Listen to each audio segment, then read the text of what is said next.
Hello, dear subscribers, and a warm welcome to all of you joining us for the first time on this peaceful journey through boring history for sleep-craziest 1v1 fights in medieval history and more. As the evening shadows lengthen across a world long past, where ancient winds whisper through forgotten battlefields, we invite you to settle in, let your worries drift away, and let the soothing tales of medieval duels guide you gently towards sleep.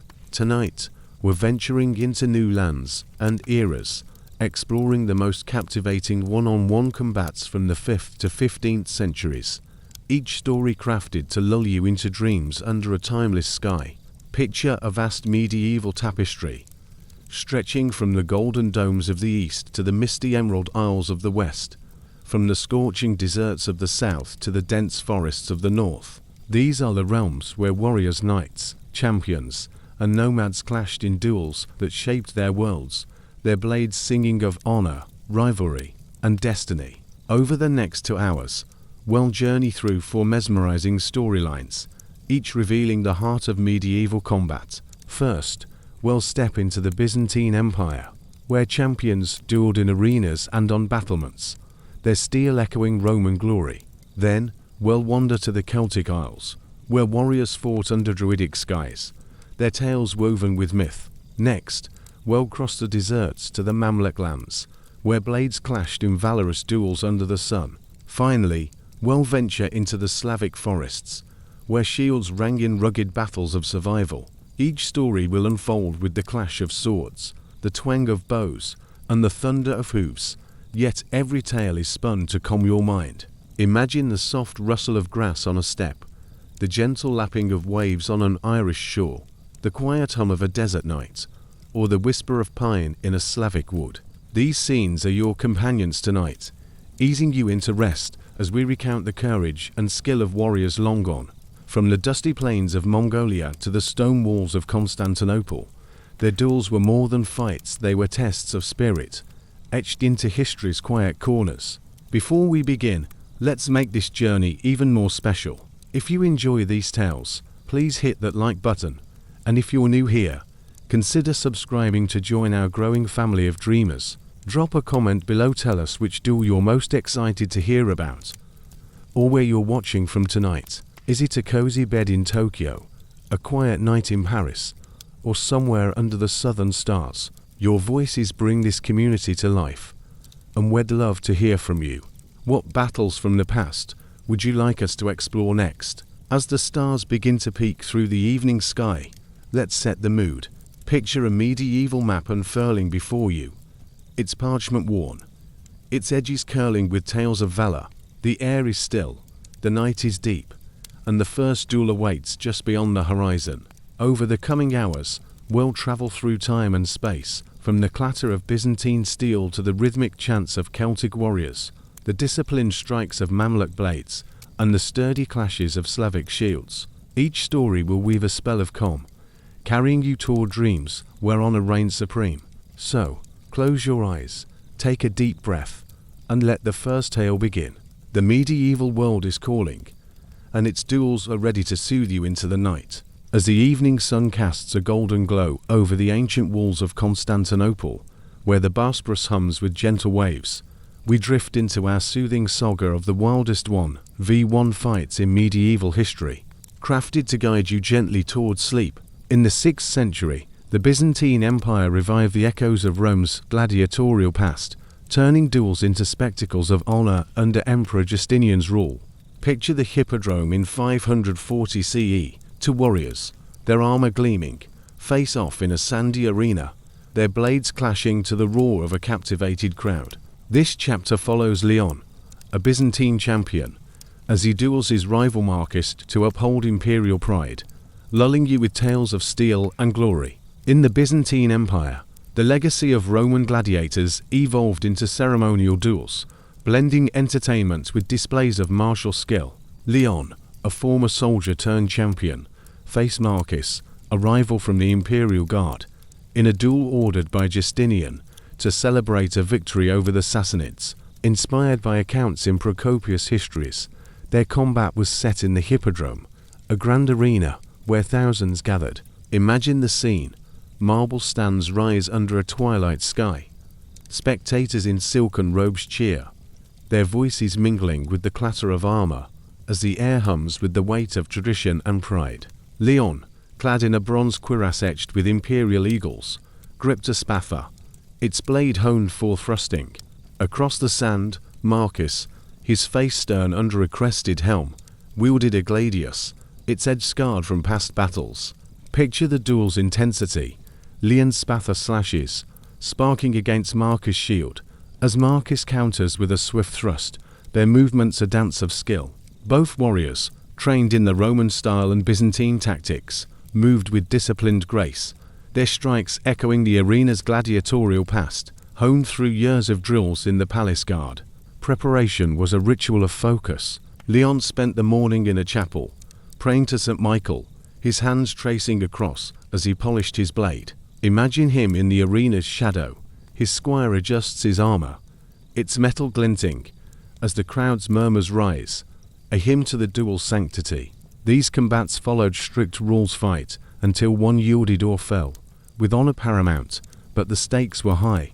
Victory earned imperial favor, while defeat brought disgrace. Such duels, rare yet revered, reminded the empire of its Roman roots, their tales sung by bards in marble halls. The duel's outcome reverberated through Constantinople. Leon's spatha struck true, disarming Marcus with a deft twist, earning a bow of respect. Picture the aftermath. Leon stands tall, sand swirling, as the crowd roars, their cheers echoing off the hippodrome's arches. Such spectacles, noted in Byzantine chronicles, bolstered Justinian's reign, their stories whispered in taverns. As you drift toward sleep, let the clash of blades fade, the arena's echoes softening into the quiet of a Byzantine night, wrapping you in dreams. Leon's duel, a legacy reborn, carved his name into imperial lore. As we let these tales soothe us, we'll next explore a trial of the Varangian Guard, where loyalty was tested in the shadow of the emperor's throne. As the moon rises over the shimmering domes of Constantinople, where the night air carries the scent of incense, we drift deeper into our soothing saga of the wildest 1v1 fights in medieval history, crafted to guide you gently towards sleep. In the 9th century, the Byzantine Empire relied on the Varangian Guard, fierce warriors from the north, to protect the emperor, their loyalty tested in duels of honor. Picture a torchlit courtyard in 870 CE, to guards, their axes gleaming, face off beneath the palace walls, their clash a proof of allegiance. This chapter follows Ragnar, a Varangian warrior, as he duels his rival Olaf to secure his place in the emperor's service, lulling you with tales of steel and duty. In the Byzantine Empire, the Varangian Guard, composed of Norse and Rus mercenaries, stood as the emperor's shield, their loyalty proven through combat. Ragnar, a towering figure from Sweden, faced Olaf, a fellow guard accused of treachery during a Bulgarian campaign, in a duel ordered by Emperor Basil I to purge disloyalty. Inspired by accounts in the De Administrando Imperial, their fight was set in a palace courtyard, a sacred space for imperial justice. Imagine the scene. Torches flicker on marble columns. A small crowd of courtiers watches in silence, their robes rustling, as the air hums with the weight of loyalty and steel. Ragnar, clad in a chainmail hauberk, gripped a double-headed axe, its edge honed for cleaving. Across the courtyard, Olaf, his face stern under a fur-lined helm, wielded a similar axe, his stance steady as a mountain. Picture the duel's intensity.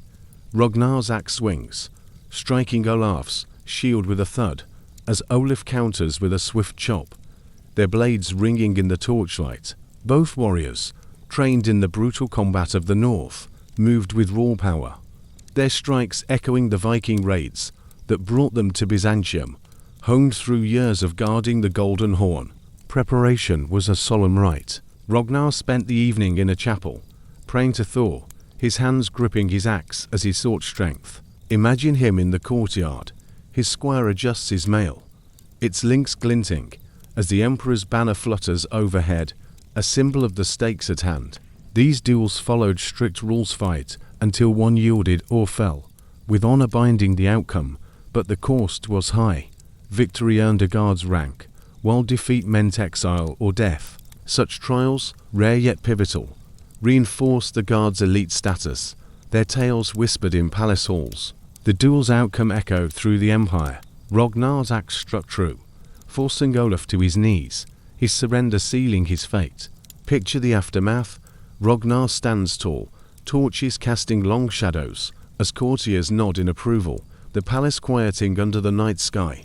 Such duels, noted in Byzantine records, strengthened imperial rule, their stories carried by merchants to distant lands. As you drift towards sleep, let the clash of axes fade, the courtyard's stillness softening into the quiet of a Byzantine night.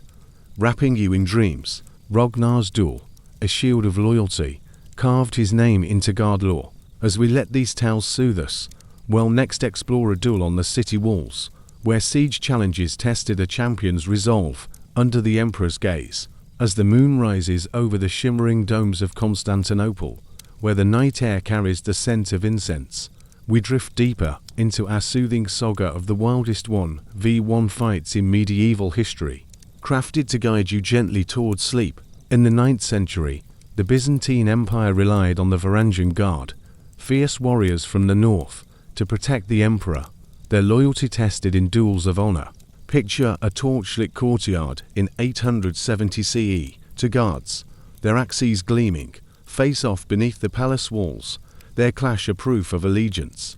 This chapter follows Ragnar, a Varangian warrior, as he duels his rival Olaf to secure his place in the emperor's service, lulling you with tales of steel and duty. In the Byzantine Empire, the Varangian Guard, composed of Norse and Rus mercenaries, stood as the emperor's shield, their loyalty proven through combat. Ragnar, a towering figure from Sweden, faced Olaf, a fellow guard accused of treachery during a Bulgarian campaign, in a duel ordered by Emperor Basil I to purge disloyalty. Inspired by accounts in the De Administrando Imperial, their fight was set in a palace courtyard, a sacred space for imperial justice. Imagine the scene.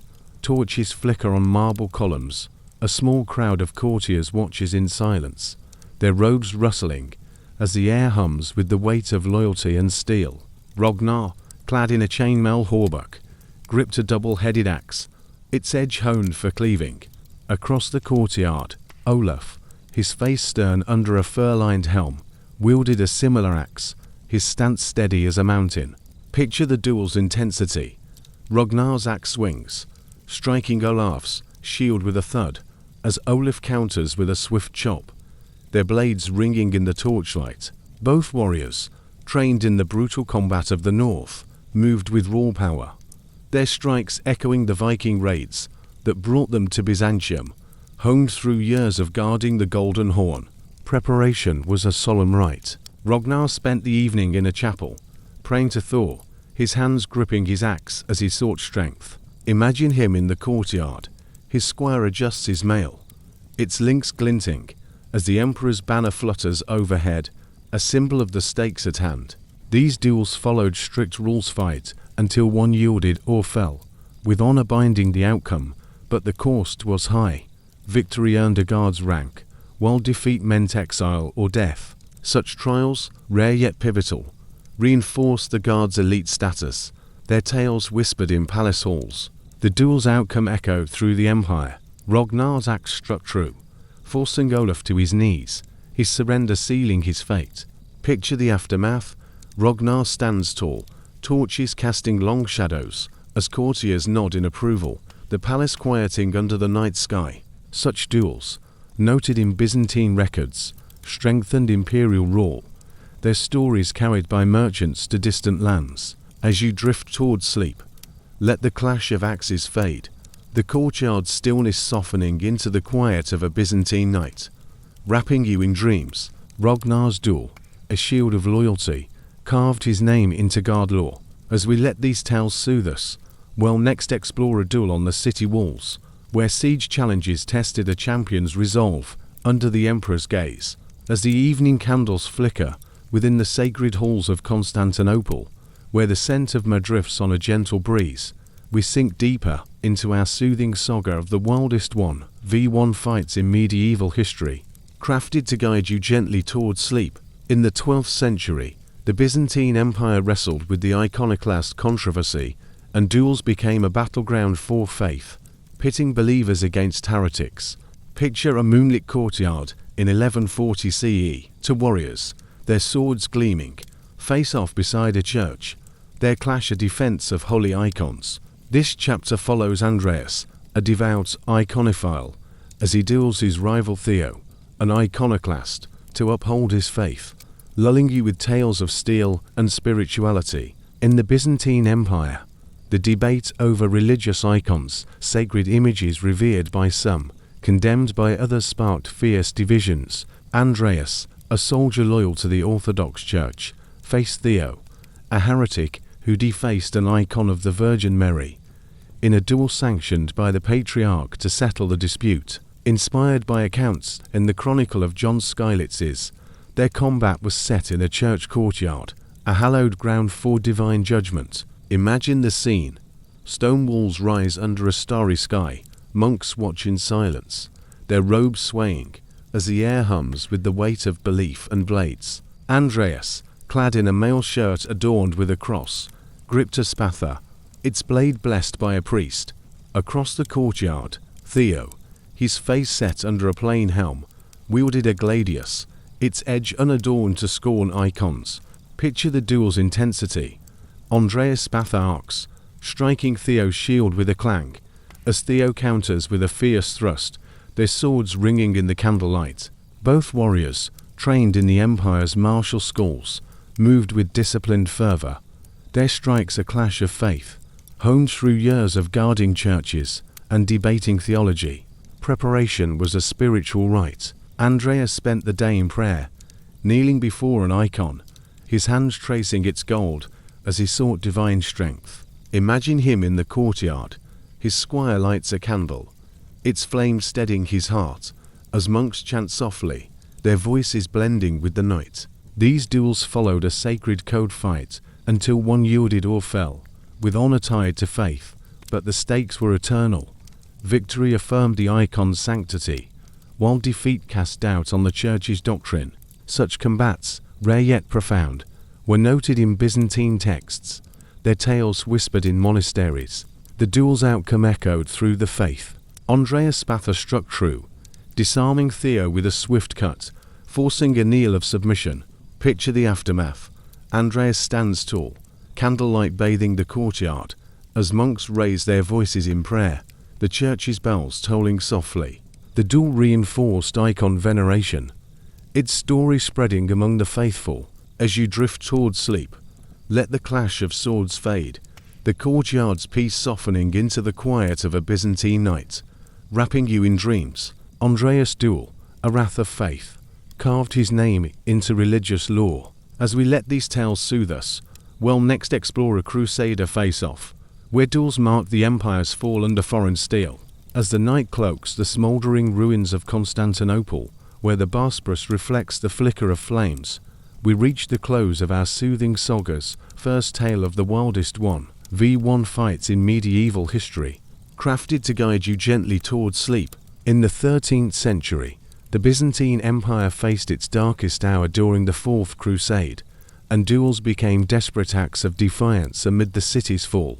Picture a shattered street in 1204 CE, two warriors, their swords clashing, face off as smoke rises, their duel a final stand against Crusader invaders. This chapter follows Nicetas, a Byzantine noble, as he duels Sir Geoffrey, a Crusader knight, to defend his city's honor, lulling you with tales of steel and sorrow. In the Byzantine Empire, the Fourth Crusade's betrayal turned allies into foes, with Constantinople sacked by Western knights in 1204. Nicetas, a noble sworn to the emperor, faced Sir Geoffrey, a French crusader who demanded his surrender, in a duel to prove Byzantine resilience. Inspired by accounts in Nicetas' Choniutas Chronicle, their combat was set on a street near the Hagia Sophia, a battlefield amid the chaos.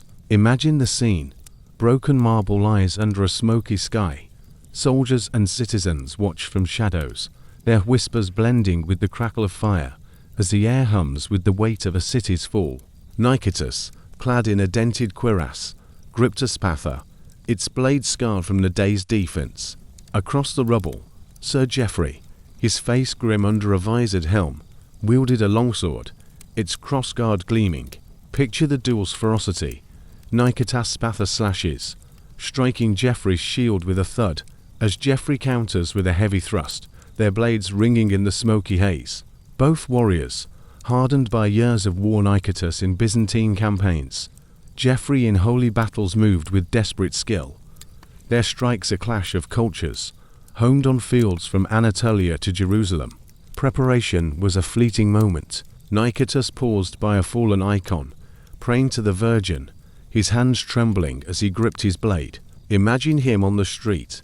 His squire lights a torch, its flame wavering, as the city's cries fade into the duel's focus. These duels followed no rules fight until death or retreat, but the stakes were ultimate. Victory offered a shred of hope, while defeat sealed the city's fate. Such combats, rare amid the sack, were noted in Byzantine laments, their tales whispered among survivors. The duel's outcome marked a bittersweet end. Niketas Spatha found Geoffrey's arm, forcing a retreat, but the city's fall was inevitable. Picture the aftermath. Niketas stands amid ruins, torchlight fading, as citizens mourn, the Hagia Sophia's dome looming in silence. The duel's tale, recorded in exile, became a symbol of resistance, its echo lingering in Byzantine memory. As you drift towards sleep, let the clash of swords fade, the city's stillness softening into the quiet of a starlit night, wrapping you in dreams. Niketas' duel, a last stand of honor, carved his name into the empire's fall.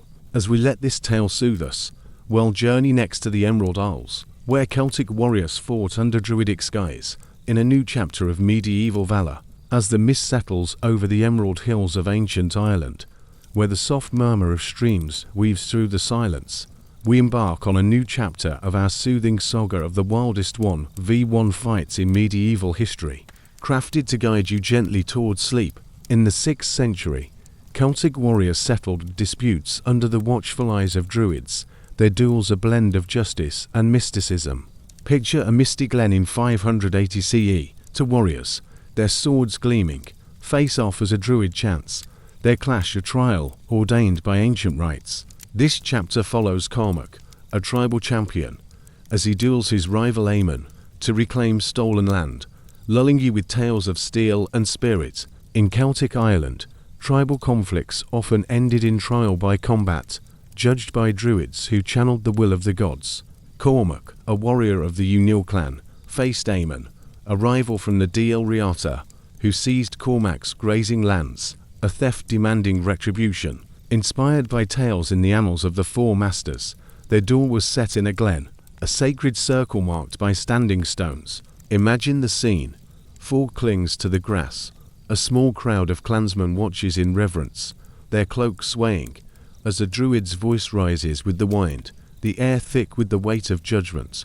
Cormac, clad in a leather tunic adorned with bronze, gripped a longsword, its blade etched with Celtic knots. Across the glen, Aemon, his face stern under a woolen cap, wielded a similar blade, his stance rooted like an oak. Picture the duel's intensity. Cormac's sword slashes, striking Aemon's shield with a thud, as Aemon counters with a swift thrust, their blades ringing in the misty air. Both warriors, trained in the rugged combat of the hills, moved with fierce determination, their strikes a dance of survival, honed through cattle raids and tribal skirmishes. Preparation was a sacred ritual. Cormac spent the dawn by a stone circle, offering honey to the Morrigan, his hands steadying as he sharpened his blade. Imagine him in the glen, his kin light a small fire, its smoke curling upward, as the druid chants blessings, their voices blending with the rustle of leaves. These duels followed druidic lawfights until one yielded or fell, with the gods deciding the outcome. But the stakes were high. Victory restored land and honor, while defeat meant disgrace or exile. Such trials, noted in Celtic lore, reinforced tribal bonds, their tales sung by bards around hearth-fires. The duel's outcome rippled through the clans. Cormac's sword struck true, disarming Aemon with a deft cut, earning a bow of submission. Picture the aftermath. Cormac stands tall, mist swirling, as clansmen cheer, the druid raising a staff in approval. The land was returned, and the duel's tale became a legend, whispered in Irish halls. As you drift toward sleep, let the clash of swords fade, the glen's tranquility softening into the quiet of a misty night, wrapping you in dreams. Cormac's duel, a judgment of honor, carved his name into Celtic lore. As we let these tales soothe us, we'll next explore a heroic clash, where the shadow of a legendary warrior looms over the Emerald Isles, as the dawn miscloaks the rolling hills of ancient Ireland, where the faint song of larks drifts through the stillness. We continue a soothing saga of the wildest 1v1 fights in medieval history, crafted to guide you gently towards sleep. In the 7th century, Celtic warriors drew inspiration from the legendary hero Sir Chalain, their duels echoing his mythic feats of valor. Picture a windswept hill in 670 CE. To warriors, their swords flashing, face off as the sun rises, their clash a tribute to a hero's shadow. This chapter follows Finn, a young champion, as he duels his rival Brendan to prove his worth in Sir Chalain's name, lulling you with tales of steel and legend. In Celtic Ireland, tales of Sir Chalain, the Hound of Ulster, inspired warriors to seek glory through combat.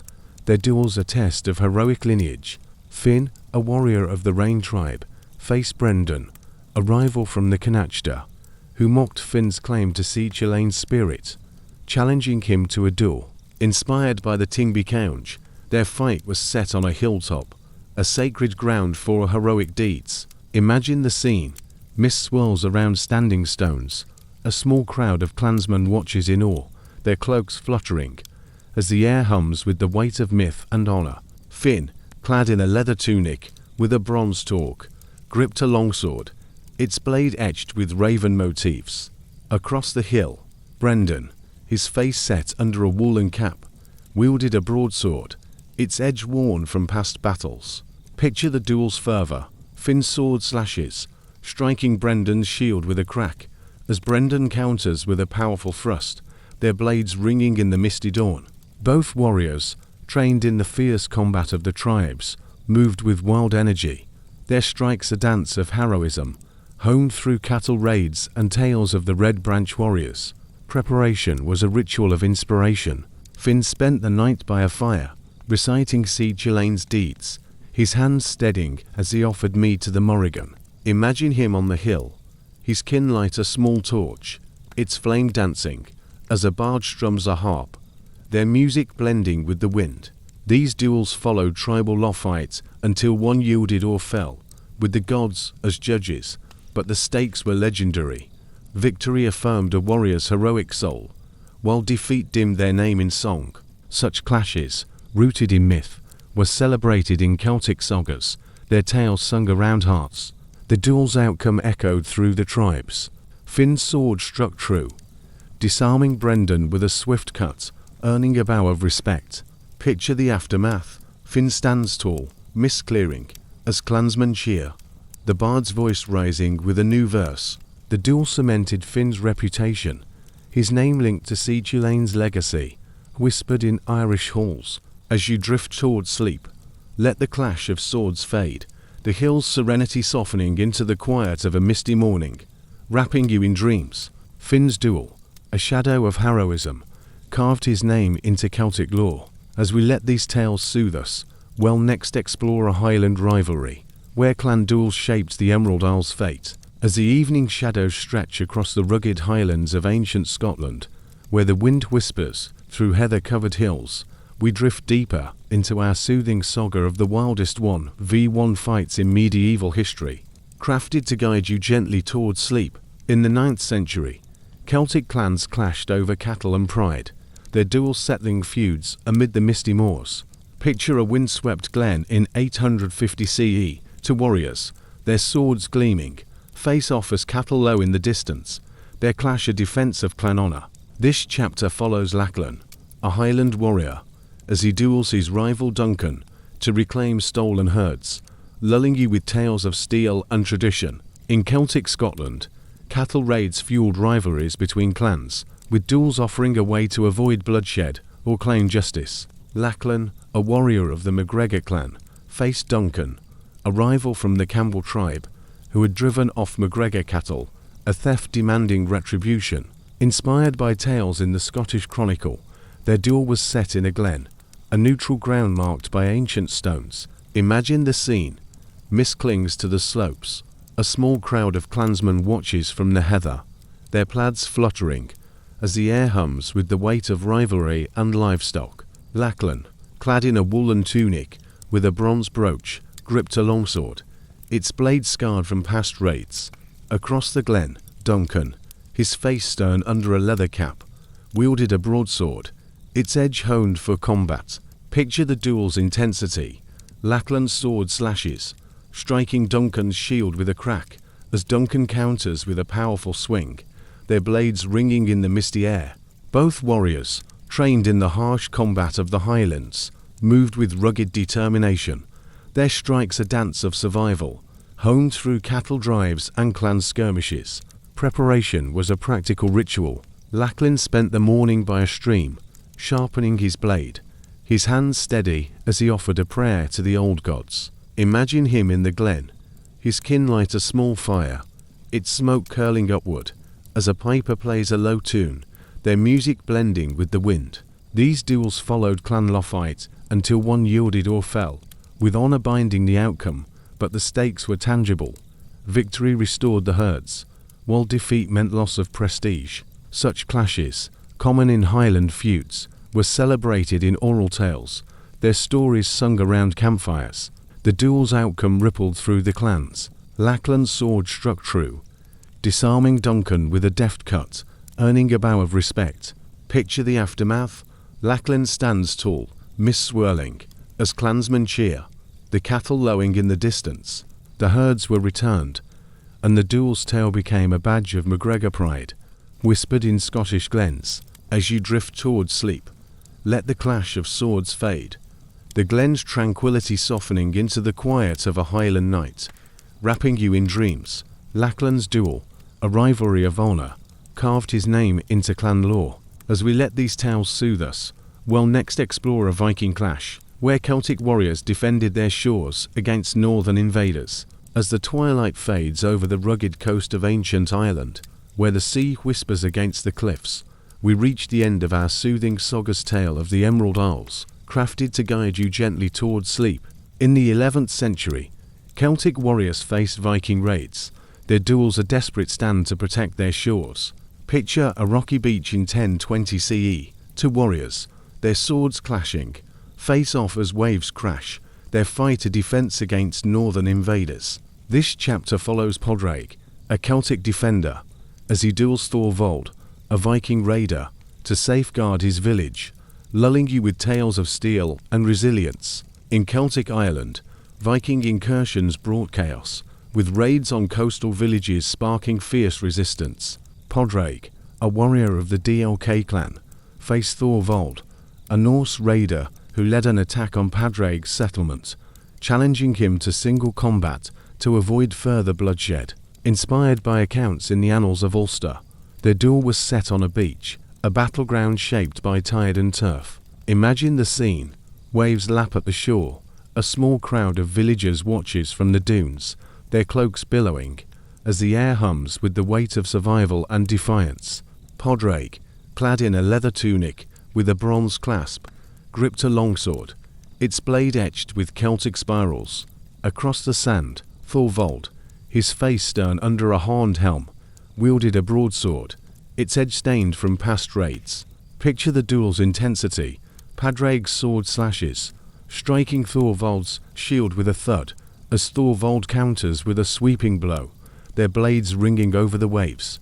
Both warriors, forged by years of combat. Padraig in tribal skirmishes, Thorvald in Viking seafaring, moved with fierce determination, their strikes a clash of cultures, honed on fields and fjords. Preparation was a moment of resolve. Padraig spent the dusk by a cliffside altar, offering seaweed to Manin Maclia, his hands steadying as he sharpened his blade. Imagine him on the beach, his kin light a small fire, its smoke drifting seaward, as the village elder chants a prayer, their voices blending with the tide. These duels followed a tense truce fight until one fell or yielded, but the stakes were life or death. Victory saved the village, while defeat invited ruin. Such clashes, noted in Irish chronicles, bolstered Celtic spirit, their tales whispered around hearths. The duel's outcome echoed along the coast. Padraig's sword struck true, wounding Thorvald's leg, forcing a retreat with a nod of respect. Picture the aftermath. Padraig stands tall, waves lapping at his feet, as villagers cheer, the raiders withdrawing to their longships. The village was spared, and the duel's tale became a song of defiance, sung in Irish halls. As you drift toward sleep, let the clash of swords fade, the beach's serenity softening into the quiet of a coastal night, wrapping you in dreams. Padraig's duel, a defense of home, carved his name into Celtic lore. As we let this tale soothe us, we'll journey next to the scorching deserts, where Mamluk blades clashed in valorous duels under the sun. As the sun dips below the golden dunes of ancient Egypt, where the desert breeze carries the scent of dry earth, we embark on a new chapter of our soothing saga of the wildest 1v1 fights in medieval history, crafted to guide you gently towards sleep. In the 13th century, the Mamluk warriors, elite slave soldiers of the Islamic world, proved their mettle through duels during their rigorous training. Picture a sunlit training ground in 1250 CE to recruits, their curved swords flashing, face off amid the sand, their clash a test of initiation. This chapter follows Emir, a young Mamluk, as he duels his rival Khalid to earn his place, lulling you with tales of steel and discipline. In the Mamluk Sultanate, founded in Egypt after the Ayyubid era, warriors were trained from youth, their duels a rite of passage to join the elite ranks. Emir, a Kipchak Turk sold into service, faced Khalid, a Sarkashan rival, in a duel overseen by their trainers to prove combat prowess and loyalty. Inspired by accounts in Ibn Tagris chronicles, their fight was set in a desert camp, a harsh arena under the blazing sun. Imagine the scene. Sand stretches to the horizon. A small group of trainees watches in silence, their turbans swaying, as the air hums with the weight of ambition and heat. Emir, clad in a light cotton tunic, gripped a scimitar, its blade honed for swift strikes. Across the sand, Khalid, his face set under a linen headscarf, wielded a similar blade, his stance firm as a palm tree. Picture the duel's intensity. Emir's scimitar slashes, sparking against Khalid's shield, as Khalid counters with a deft thrust, their blades ringing in the dry air. Both warriors, forged by years of desert drills, moved with precise agility, their strikes a dance of skill, honed through mounted combat and endurance tests under the sun. Preparation was a test of focus. Emir spent the morning in prayer, kneeling on a prayer rug, his hands steadying as he sharpened his blade. Imagine him in the camp. His trainer adjusts his gear, the sand crunching underfoot as a call to prayer echoes faintly, its rhythm blending with the wind. These duels followed strict rules fight until one yielded or fell, with honor paramount, but the stakes were high. Victory earned a warrior's rank, while defeat meant further training or dismissal. Such trials, central to Mamluk culture, were recorded in military annals, their tales whispered in barracks. The duel's outcome shaped Emir's future. Emir's scimitar struck true, disarming Khalid with a swift cut, earning a nod of respect. Picture the aftermath. Emir stands tall, sand swirling, as trainees cheer, the sun casting long shadows. His initiation complete. The duel marked his rise, its story told among the Mamluk ranks. As you drift toward sleep, let the clash of swords fade, the desert stillness softening into the quiet of a twilight dune, wrapping you in dreams. Emir's duel, a challenge of valor, carved his name into Mamluk lore.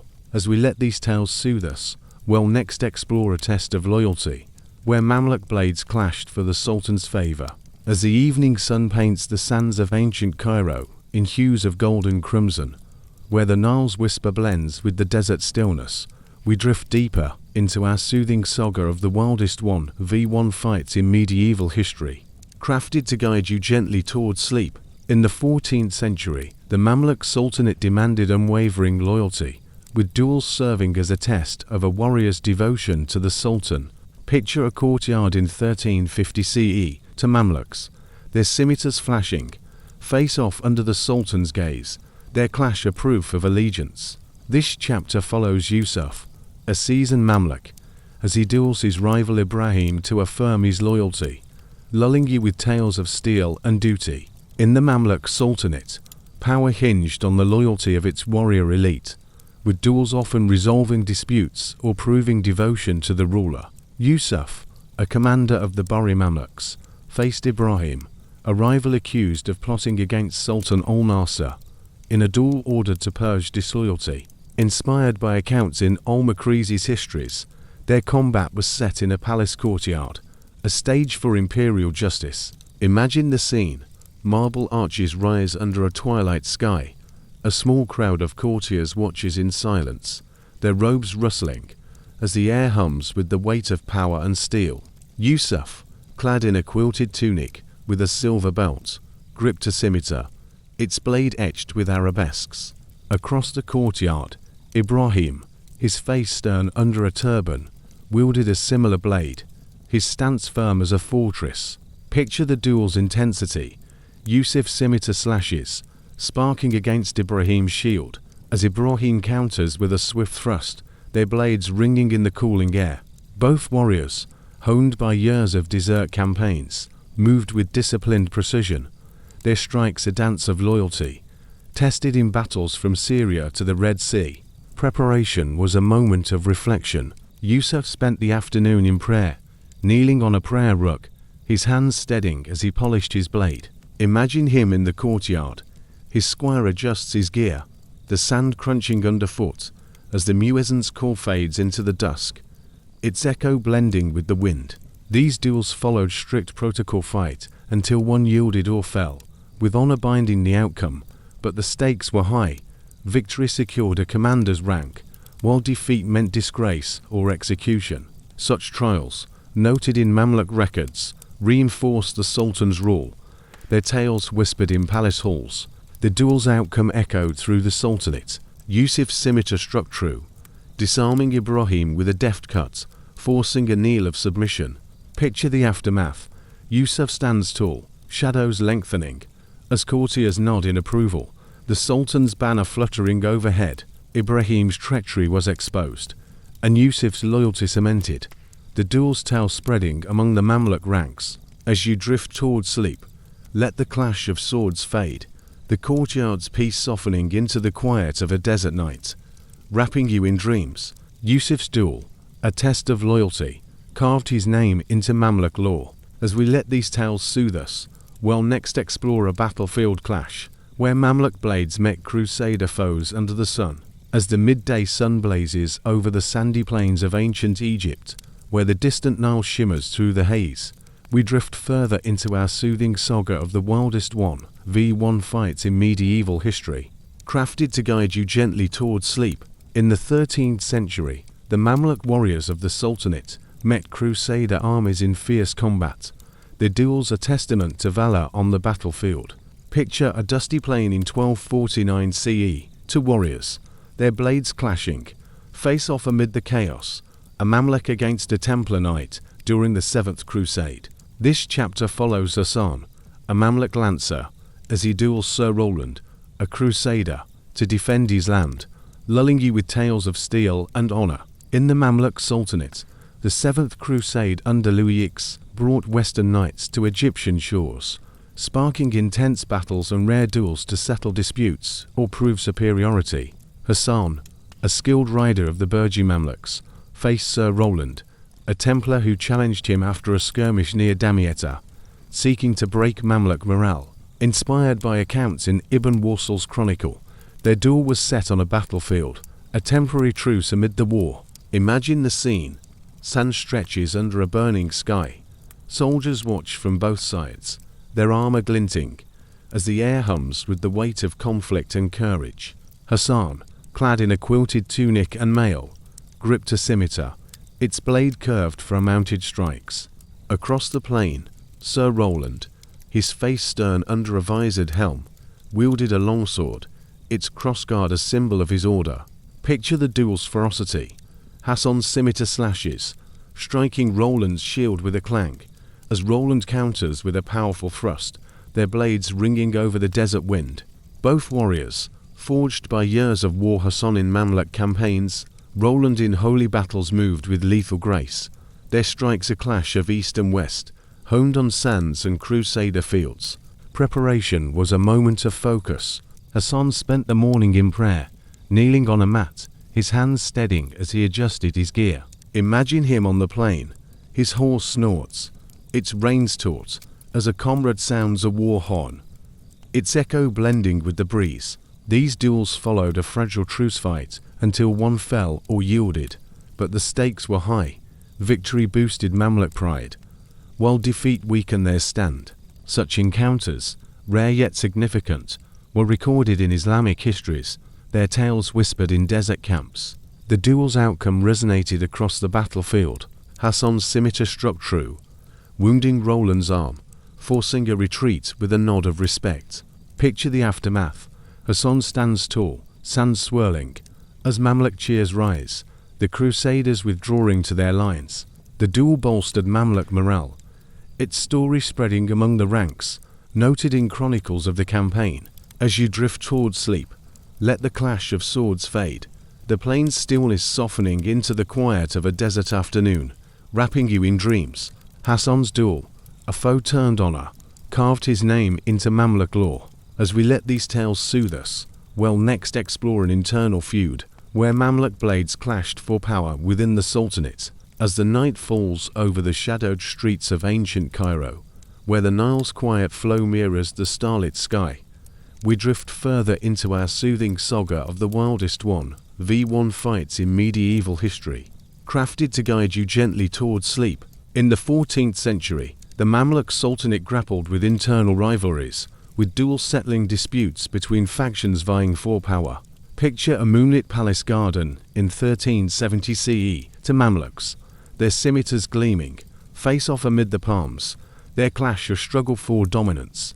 This chapter follows Malik, a Burji commander, as he duels his rival Omar, a Bari officer, to secure his faction's rule, lulling you with tales of steel and ambition. In the Mamluk Sultanate, the Burji and Bari factions clashed over control, their duels a way to resolve leadership disputes without full-scale war.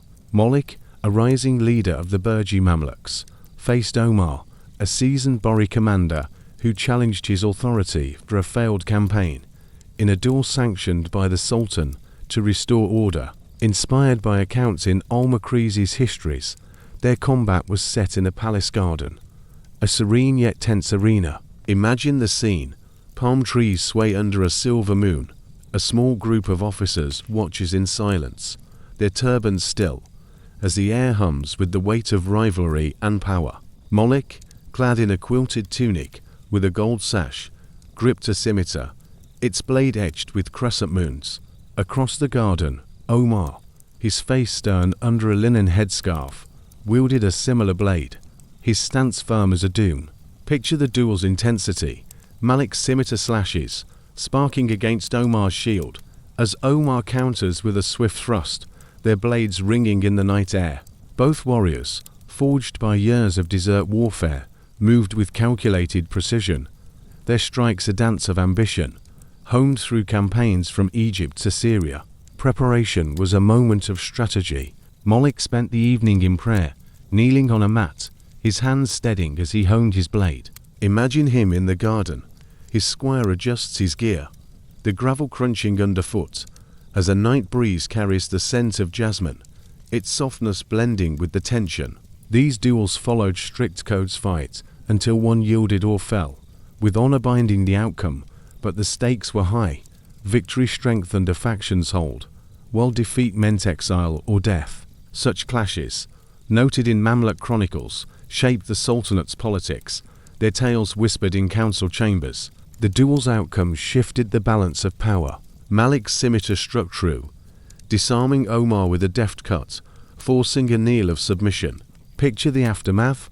Malik stands tall, moonlight casting shadows, as officers nod in approval, the garden quieting under the stars. Omar's faction weakened, and Malik's rise was secured, the duel's tale spreading among the Mamluk elite. As you drift towards sleep, let the clash of swords fade, the garden's peace softening into the quiet of a desert night, wrapping you in dreams.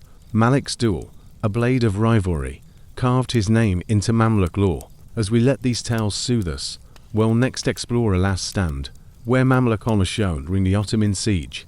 As the dawn breaks over the smoke-wreathed walls of ancient Cairo, where the Nile's gentle flow contrasts with the clash of steel, we reach the close of our soothing saga's tale of desert valor, crafted to guide you gently towards sleep. In the 15th century, the Mamluk Sultanate faced its end during the Ottoman siege, and duels became acts of defiance in its final hours.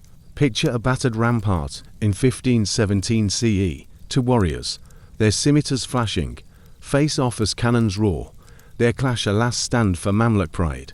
This chapter follows Tariq, a Mamluk captain, as he duels an Ottoman commander to defend his city's honor, lulling you with tales of steel and sacrifice. In the Mamluk Sultanate, the Ottoman conquest loomed as Selim's forces besieged Cairo, testing the warrior's resolve.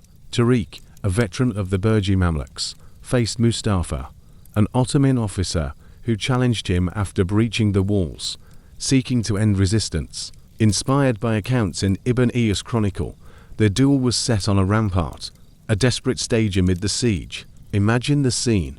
Smoke rises under a grey sky.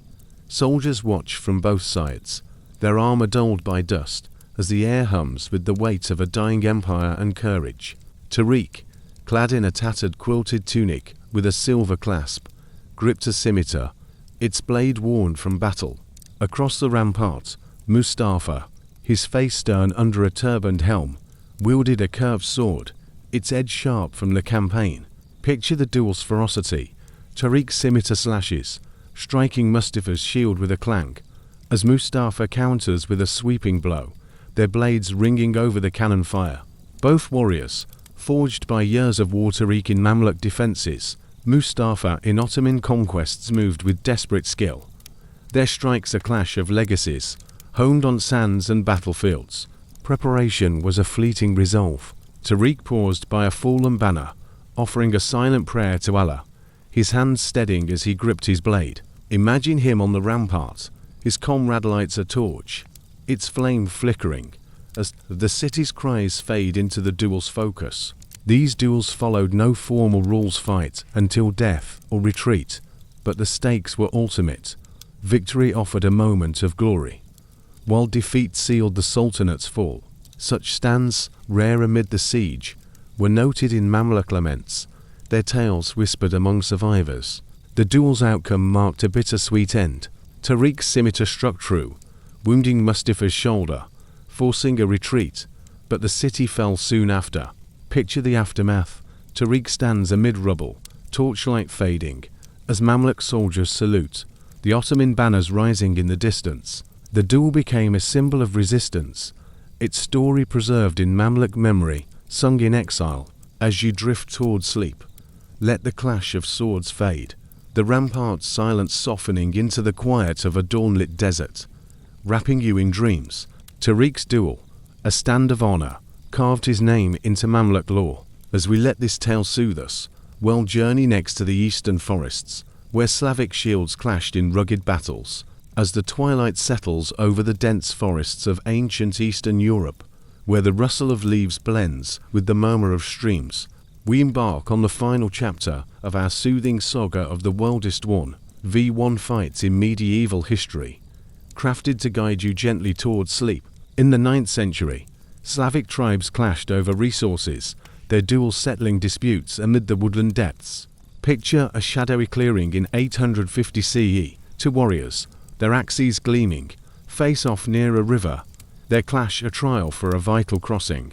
This chapter follows Boris, a Slavic chieftain, as he duels his rival Ivan to secure his tribe's water rights, lulling you with tales of steel and survival. In the Slavic lands, where dense forests shaped a harsh life, tribes fought over rivers and hunting grounds, with duels offering a way to avoid bloodshed or claim justice.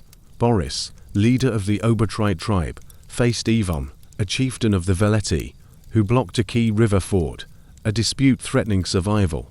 Inspired by accounts in the Chronicle of Fredegar, their duel was set in a forest clearing, a natural arena marked by ancient oaks. Imagine the scene. Mist clings to the trees. A small crowd of tribesmen watches in silence, their furs swaying, as the air hums with the weight of need and honor. Boris, clad in a leather tunic, with a bone amulet, gripped a double-headed axe, its edge honed for combat. Across the clearing, Ivan, his face stern under a fur cap, wielded a similar axe, his stance firm as a rooted pine. Picture the duel's intensity. Boris' axe swings, striking Ivan's shield with a thud, as Ivan counters with a powerful chop, their blades ringing in the twilight air.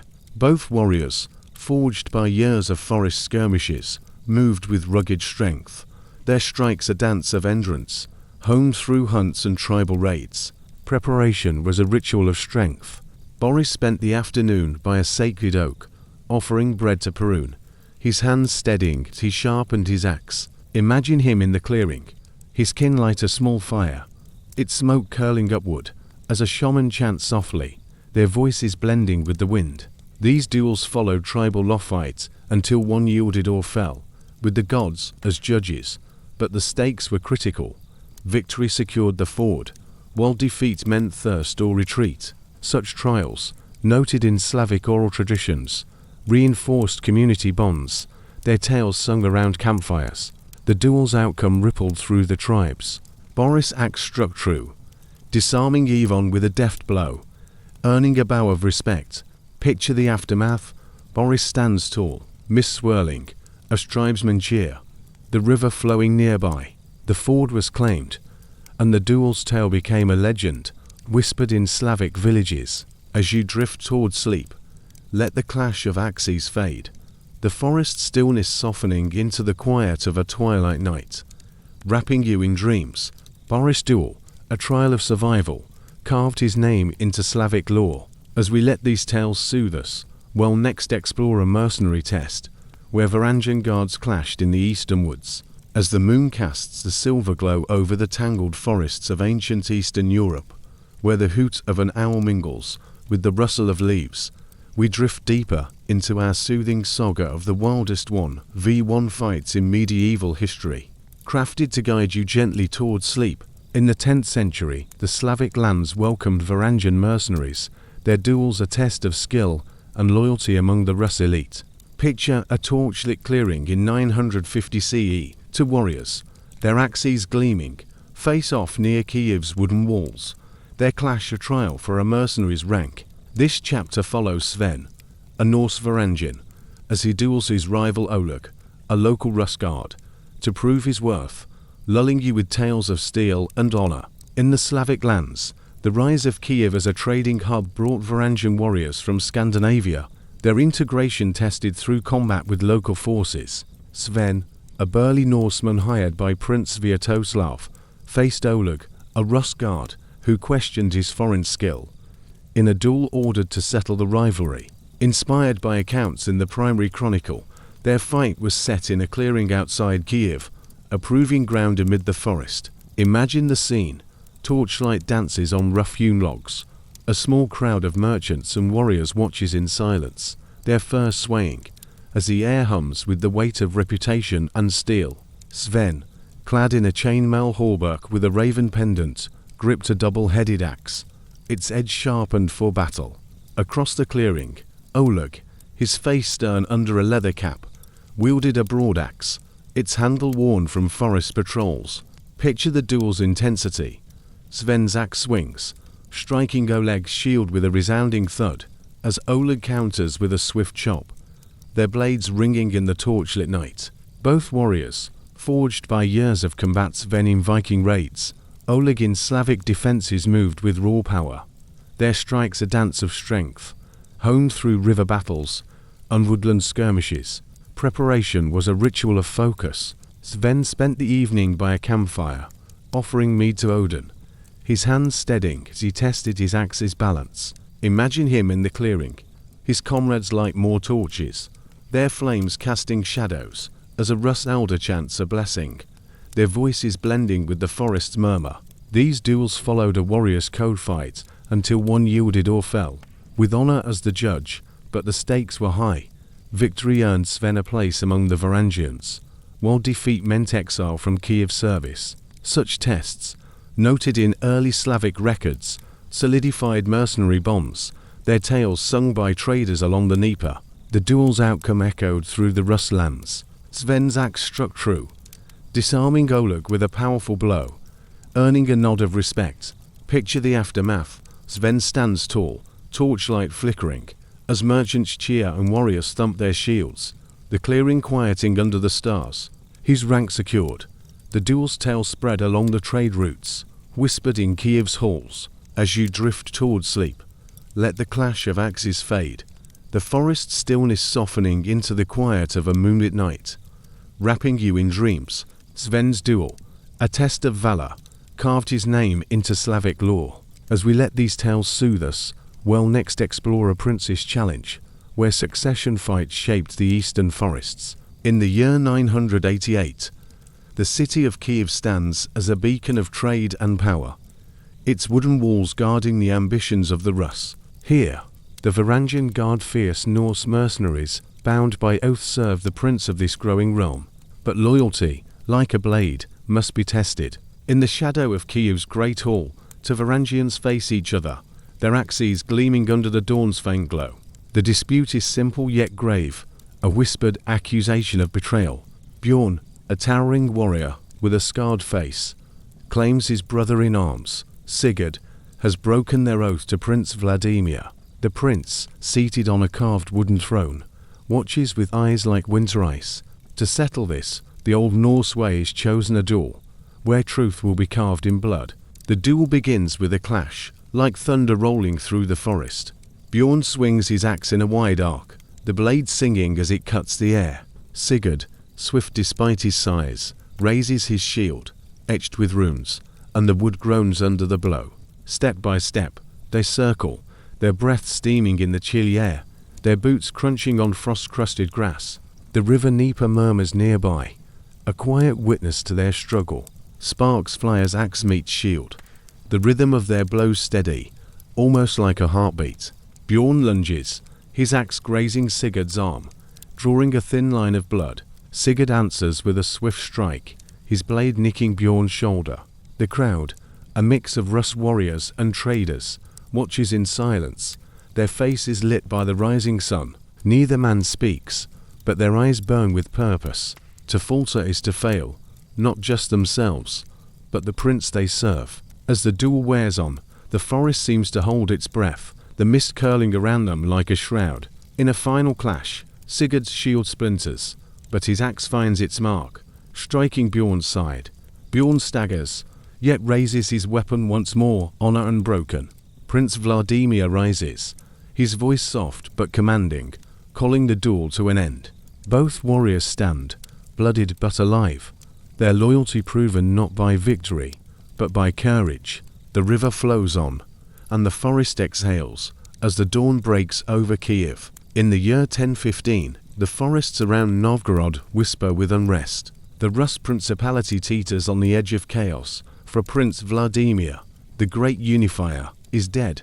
His sons, ambitious and fierce, vie for the throne of Kiev, their claims written not in words, but in steel. In a clearing deep within the pine-thick woods, two brothers Yaroslav and Sviatopolk face each other, their swords drawn, their eyes locked in a struggle for supremacy. The air is heavy, with the scent of resin and damp earth, the silence broken only by the distant howl of a wolf. Yaroslav, lean and sharp-eyed, grips his blade, its hilt worn from years of battle. Sviatopolk, broader and clad in dark furs, stands like a bear, his sword gleaming with the promise of power. The stakes are clear, only one will rule. The duel begins with a sudden clash, the blades meeting in a shower of sparks that light the shadowed glade. Yaroslav moves like a fox, darting and weaving, his strikes precise. Sviatopolk counters with heavy blows, each swing shaking the ground, his strength the force of nature. The trees stand as silent judges, their branches swaying in the cool breeze. A small band of loyal retainers watches, their faces tense, knowing the fate of the Rus hangs on this moment. Yaroslav's blade finds Sviatopolk's shoulder, drawing a grunt, but no retreat. Sviatopolk answers, his sword slicing through Yaroslav's cloak, narrowly missing flesh. The brothers circle, their breaths ragged. The forest floor churned to mud beneath their boots. The duel is not just for a throne, but for the soul of a people, for the right to shape the future of Kiev. As the sun filters through the pines, casting long shadows, Yaroslav feints, then strikes low, his blade catching Sviatopolk's leg. The larger prince stumbles, yet swings once more, his sword grazing Yaroslav's arm. Blood stains the earth, but neither yields. At last, exhausted, they pause, swords lowered, eyes still burning. The retainers step forward, urging peace, for the Rus cannot afford to lose both. The brothers part, their feud unresolved, but their honor tested. The forest sighs, and the wind carries the echo of their blades into the deepening dusk. In the winter of 1173, the forests of the Rus are cloaked in snow, the air sharp with the bite of frost. Deep within the frozen woods near Suzdal, a blood feud festers, older than the pines that stand as sentinels. To warriors, Igor and Vsevolod, kinsmen bound by tribe but divided by vengeance, face each other in a clearing where the snow lies untouched, save for their footprints. Igor, wiry and weathered, clutches a spear, its tip glinting like ice. Vsevolod, broad-shouldered, wields a heavy sword, its blade etched with the marks of past battles. The feud began over a stolen horse, but it has grown, like a winter storm, into a matter of honor that only blood can settle. The wind howls softly, carrying the scent of pine and the distant crackle of a village fire. The duel begins with a sudden lunge, Igor's spear thrusting toward Vsevolod's chest, swift as a wolf strike. Vsevolod parries with his sword, the clash ringing through the silent forest, startling a raven into flight. They move through the snow, their steps deliberate, leaving trails that weave like threads in a tapestry. Igor's spear darts again, grazing Vsevolod's arm, a red stain bluing on his fur cloak.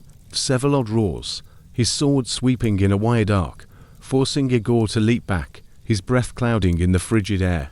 The trees watch in silence, their branches heavy with snow, as the warriors circle, their eyes burning with the weight of their grudge. Each strike is a rhythm, like the pulse of the forest itself, spear against sword, crunch of snow, grunt of effort. Vsevolod's blade catches Igor's shoulder, drawing a sharp cry, but Igor answers with a thrust that pierces Vsevolod's thigh. Both men stagger, blood dripping onto the snow, staining it crimson, yet neither yields, driven by the honor of their kin. As the light fades, the duel slows, their movements heavy, their breaths labored. The clan elder, watching from the edge of the clearing, steps forward, his voice low but firm, calling for an end.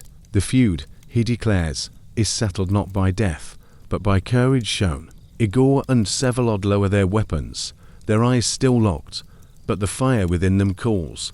The snow falls gently, covering their tracks, and the forest whispers its approvals as the warriors turn back toward the warmth of the village fire.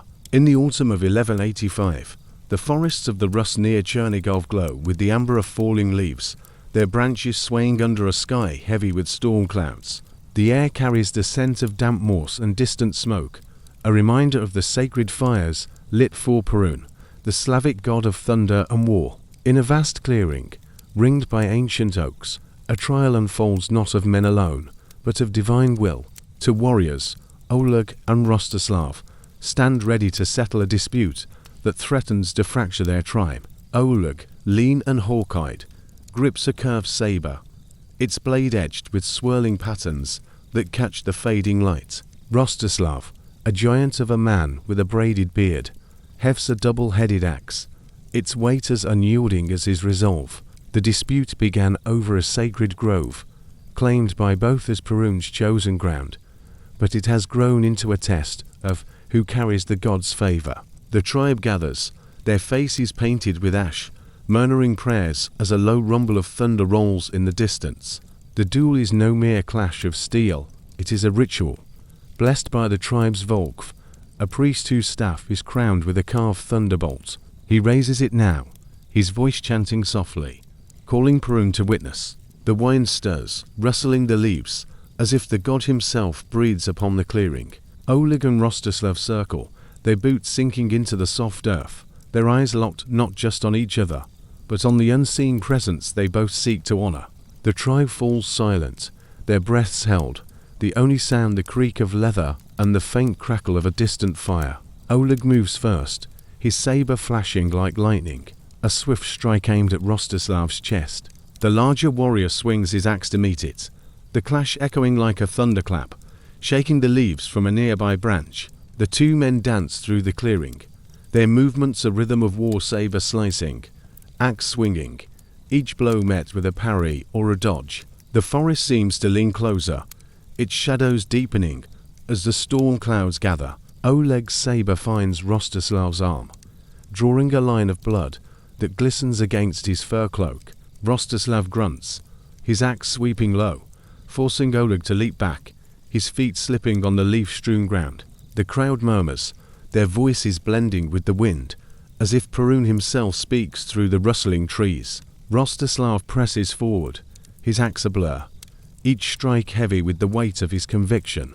Oleg weaves and ducks, his saber darting like a serpent, nicking Rostislav's thigh, then his shoulder. Blood stains the earth, mingling with the fallen leaves, but neither warrior falters. Their breaths come in clouds, mixing with the mist that curls from the forest floor, wrapping the clearing in a dreamlike haze. The duel stretches on, the rhythm of steel against steel a steady pulse, like the heartbeat of the forest itself. Oleg's speed keeps him alive, his saber weaving patterns in the air, but Rostislav's strength is relentless, his axe carving furrows in the earth with each missed blow.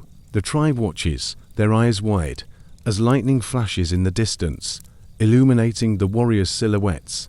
Oleg stumbles, his foot catching on a root, and Rostislav seizes the moment, his axe descending in a mighty arc. Oleg rolls aside, the blade sinking deep into the ground, and answers with a slash that grazes Rostislav's chest.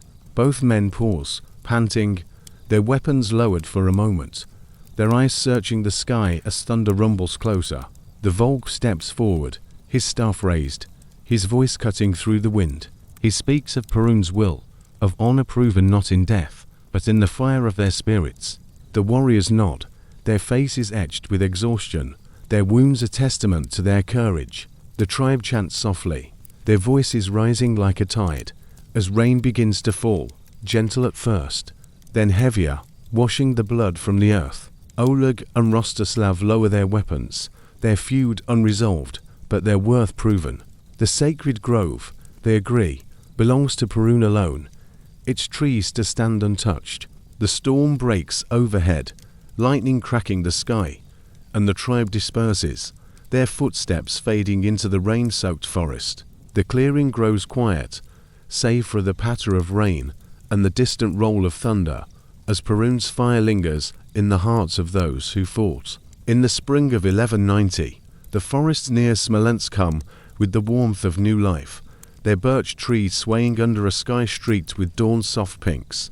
The air is thick with the scent of blooming wildflowers and damp earth, stirred by a gentle breeze that carries the faint call of a raven.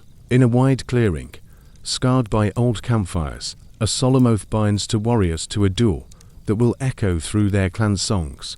Miroslav, a wiry man with eyes sharp as flint, grips a short sword, its blade worn but keen, polished to a dull gleam. His cousin, Dragomir, broad and grizzled, holds a mace, its iron head heavy with the promise of ruin. Their feud is rooted in a broken oath, a promise to share the spoils of a raid, now twisted by greed and pride into a wound that festers like rot in an ancient tree.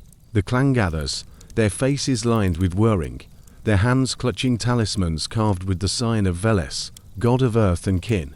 The duel is no mere fight, it is a reckoning, sworn before the clan's elder, a woman whose silver hair falls like a river down her back. She stands at the clearing's edge, her voice low and steady, invoking the spirits of the forest to bear witness. The raven calls again, its cry sharp against the morning's quiet, as if Veles himself watches from the shadows. Miroslav and Dragomir step forward, their boots sinking into the soft ground, their gazes locked, each seeing not just a kinsman, but a mirror of their own stubborn heart. The clan falls silent, their breaths held, the only sound the rustle of leaves and the distant gurgle of a stream. Miroslav strikes first, his sword flashing like a spark, aiming for Dragomir's chest. The larger man swings his mace, its weight cutting the air, forcing Miroslav to twist aside. The weapon grazing his cloak, the clearing becomes a stage, the warriors moving in a dance as old as the forest itself. Miroslav's sword darts, quick and precise, slicing a thin line across Dragomir's forearm, blood welling like sap from a wounded tree. Dragomir growls, his mace swinging in a wide arc, the iron head thudding into the earth as Miroslav leaps back. The clan murmurs, their voices blending with the breeze, as the raven circles overhead, its shadow fleeting across the ground. Dragomir presses forward, his mace a relentless storm, each blow shaking the air, while Miroslav weaves and ducks, his sword seeking gaps in his cousin's guard. A slash catches Dragomir's thigh, another nicks his shoulder, but the big man's strength does not waver, his mace grazing Miroslav's ribs, drawing a sharp gasp. The duel stretches on, the rhythm of steel and iron a steady pulse, like the breath of the forest itself. The sun climbs higher, its light filtering through the birches, casting dappled patterns on the warriors' sweat-streaked faces. Miroslav stumbles, his foot slipping on a patch of damp moss, and Dragomir seizes the chance, his mace descending like a falling star. Miroslav rolls aside, the weapon sinking into the ground, and answers with a thrust that pierces Dragomir's side, blood staining his tunic. Both men pause, panting, their weapons heavy in their hands, their eyes still burning with the fire of their oath. The clan watches, their prayers soft as whispers, as the raven's cry cuts through the air once more. The elder steps forward, her staff tapping the earth, her voice calm but unyielding. She speaks of Veles, of kin bound by blood and honor, not torn apart by greed. The warriors lower their weapons, their chests heaving, their wounds a shared testament to their resolve. The clan chants, their voices rising like smoke, as they call for peace. Miroslav and Dragomir kneel, their hands clasping in the dirt, renewing their oath not to wealth, but to the clan that binds them. The raven takes flight, its wings beating against the sky, and the forest exhales, its leaves rustling as if in approval. The clearing grows still, the stream's murmur fading, as the warriors rise and walk together toward the clan's fire, their feud buried in the earth they fought upon. As the sun dips below the golden dunes of ancient Egypt, where the desert breeze carries the scent of dry earth, we embark on a new chapter of our soothing saga of the wildest 1v1 fights in medieval history. Crafted to guide you gently toward sleep, in the 13th century, the Mamluk warriors, elite slave soldiers of the Islamic world, proved their mettle through duels during their rigorous training. Picture a sunlit training ground in 1250 CE to recruits, their curved swords flashing, face off amid the sand, their clash a test of initiation. This chapter follows Amir, a young Mamluk, as he duels his rival Khalid to earn his place, lulling you with tales of steel and discipline. In the Mamluk Sultanate, founded in Egypt after the Ayyubid era, warriors were trained from youth, their duels a rite of passage to join the elite ranks. Amir, a Kipchak Turk sold into service, faced Khalid, a Sarkashan rival, in a duel overseen by their trainers to prove combat prowess and loyalty. Inspired by accounts in Ibn Tagris chronicles, their fight was set in a desert camp, a harsh arena under the blazing sun. Imagine the scene. Sand stretches to the horizon. A small group of trainees watches in silence, their turbans swaying, as the air hums with the weight of ambition and heat. Amir, clad in a light cotton tunic, gripped a scimitar, its blade honed for swift strikes. Across the sand, Khalid, his face set under a linen headscarf, wielded a similar blade, his stance firm as a palm tree. Picture the duel's intensity. Amir's scimitar slashes, sparking against Khalid's shield, as Khalid counters with a deft thrust, their blades ringing in the dry air. Both warriors, forged by years of desert drills, moved with precise agility, their strikes a dance of skill, honed through mounted combat and endurance tests under the sun. Preparation was a test of focus. Amir spent the morning in prayer, kneeling on a prayer rug, his hands steadying as he sharpened his blade. Imagine him in the camp. His trainer adjusts his gear, the sand crunching underfoot as a call to prayer echoes faintly, its rhythm blending with the wind. These duels followed strict rules fight until one yielded or fell, with honor paramount, but the stakes were high. Victory earned a warrior's rank, while defeat meant further training or dismissal.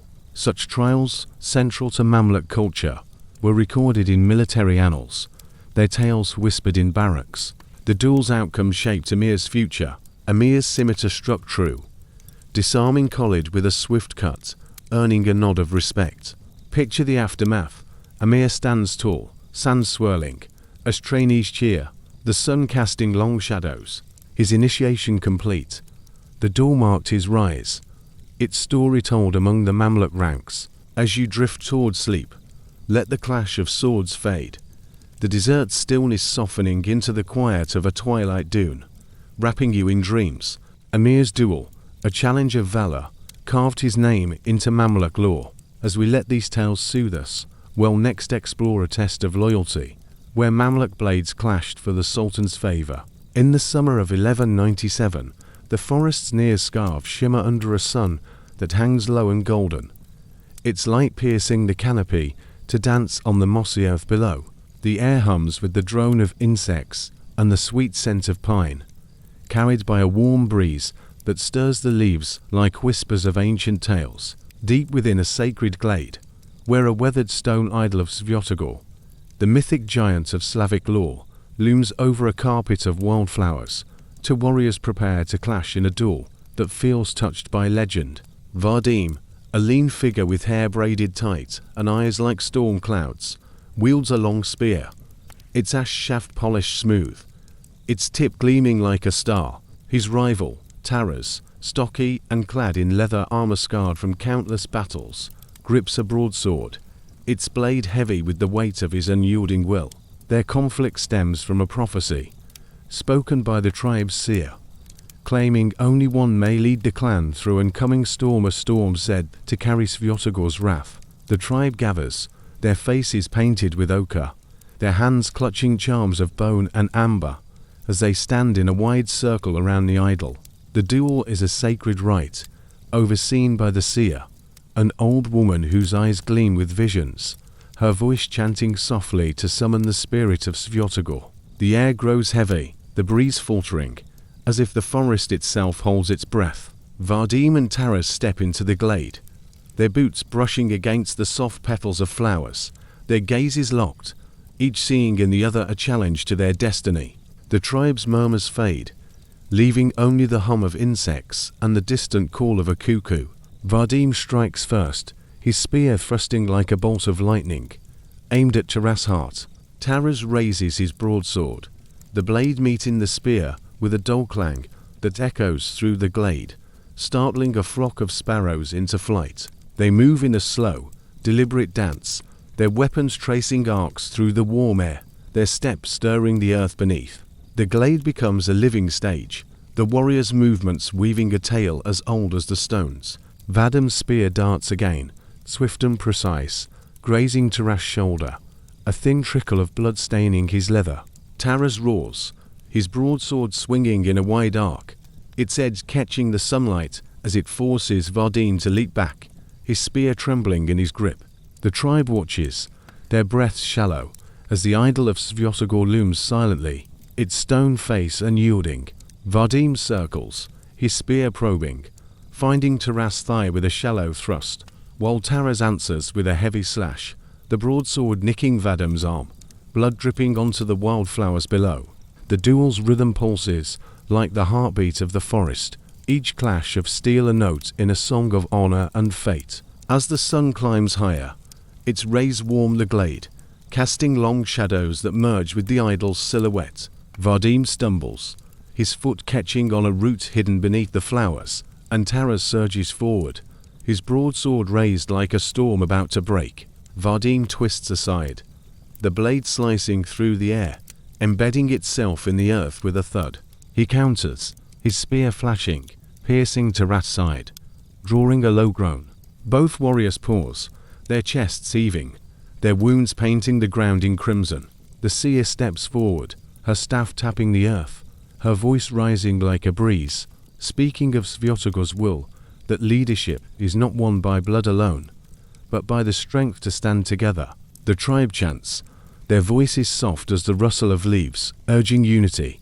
Vadim and Taras lower their weapons, their eyes meeting, not with anger, but with understanding. They kneel before the idol, their blood mingling in the soil, swearing to lead as one, to face the storm together. The forest sighs, the cuckoo calls once more, and the glade grows still, bathed in the golden light, as Svyatogor's shadow watches over the warrior's new oath. In the year 751, the city of Samarkand basks under a twilight sky, its domes and minarets glowing like embers in the fading light of a desert sun. The air is warm, heavy with the scent of saffron, cumin, and the dust of 1,000 caravans, stirred by the soft shuffle of sandals in the bustling bazaar. Beyond the turquoise-tiled walls of a merchant's courtyard, the hum of bartering fades, replaced by the weight of silence as the traders prepare to settle a debt not with coin, but with steel. Amir, a wiry man with a beard woven like the finest silk, stands with a curved scimitar in hand, its blade etched with flowing verses of Persian poetry, catching the last rays of daylight. His rival, Kava, broad and weathered from years, crossing the Taklamakan, grips a short dagger, its hilt inlaid with lapis that glints like a fragment of the evening sky. Their dispute is a grave one, a caravan load of silks, destined for the markets of Changan, stolen under the cover of a sandstorm, each one accusing the other of betrayal. The crowd, a tapestry of Sogdian traders, nomad herders, and veiled women, gathers in a loose circle around the courtyard, their murmurs blending with the clink of silver coins and the distant bleat of goats tethered beyond the city walls. The duel is no mere brawl, it is an oath, a ritual born of the Silk Road's unwritten code, where honor weighs heavier than gold. An elder merchant, his robes dyed the deep red of madder root, steps forward, his voice low and measured, like the wind over dunes, calling for truth to be proven in the dance of blades. The air grows still, the bazaar's clamor fading, as if Samarkand itself pauses to watch. Amir and Kava circle, their sandals scuffing the warm sand, their eyes locked in a silent dialogue of accusation and resolve. The scimitar in Amir's hand gleams, its curve like a crescent moon, while Kava's dagger, small but deadly, shifts in his grip, ready to strike. The crowd's breaths are shallow, their faces lit by torchlight, as a soft breeze carries the scent of jasmine from a nearby garden. Amir moves first, his scimitar slicing through the air with a whisper, aimed at Kava's chest. Kava steps aside, his dagger flashing upward, meeting the blade with a sharp clang that echoes off the courtyard's walls, like a bell tolling in the desert night. They dance, their movements deliberate, a rhythm as old as the trade routes themselves. Amir's scimitar arcs again, swift and graceful, grazing Kava's arm, a thin line of blood welling against his sun-darkened skin. Kava answers, his dagger darting like a viper, nicking Amir's shoulder, the blood a dark stain on his saffron robe. The crowd murmurs, their voices soft as the rustle of silk, as the duel weaves its patterned strike, parry, step, and turn. The sand beneath their feet shifts, marked by their footprints, a fleeting map of their struggle. The twilight deepens, the sky now a tapestry of indigo and stars, the torches casting long shadows that flicker like spirits across the tiles. Amir presses forward, his scimitar a blur, each swing a verse of his anger, his blade grazing Kava's side. Drawing a sharp breath, Kava, unyielding, lunges low, his dagger seeking Amir's thigh, the tip finding flesh, blood dripping to the sand like spilled wine. The duel's rhythm is steady, like the pulse of the desert itself, each clash of steel a note in a song of honor and betrayal. The crowd watches, their eyes reflecting the torchlight, as a distant muezzin's call weaves through the air, its cadence blending with the soft clink of armor and the shuffle of feet. Amir stumbles, his sandal catching on a loose stone, and Carver seizes the moment, his dagger thrusting forward, aimed at Amir's heart. Amir twists aside, the blade slicing his robe, and counters with a sweeping strike, his scimitar nicking Kavi's wrist, the dagger nearly slipping from his grasp. Both men pause, their chests heaving, their breath steaming in the cooling air, their wounds painting the sand in crimson. The older merchant raises a hand, his voice a soothing murmur, like water over stones, speaking of the Silk Road's code honor is not in victory, but in courage shown. The crowd chants softly, their voices rising like smoke, urging peace. Amir and Carver lower their weapons, their eyes meeting, not with hatred, but with the weary understanding of men bound by the same harsh road. The duel ends, not with death, but with a shared nod, their blood mingling in the sand, their debt forgiven in the eyes of Samarkand.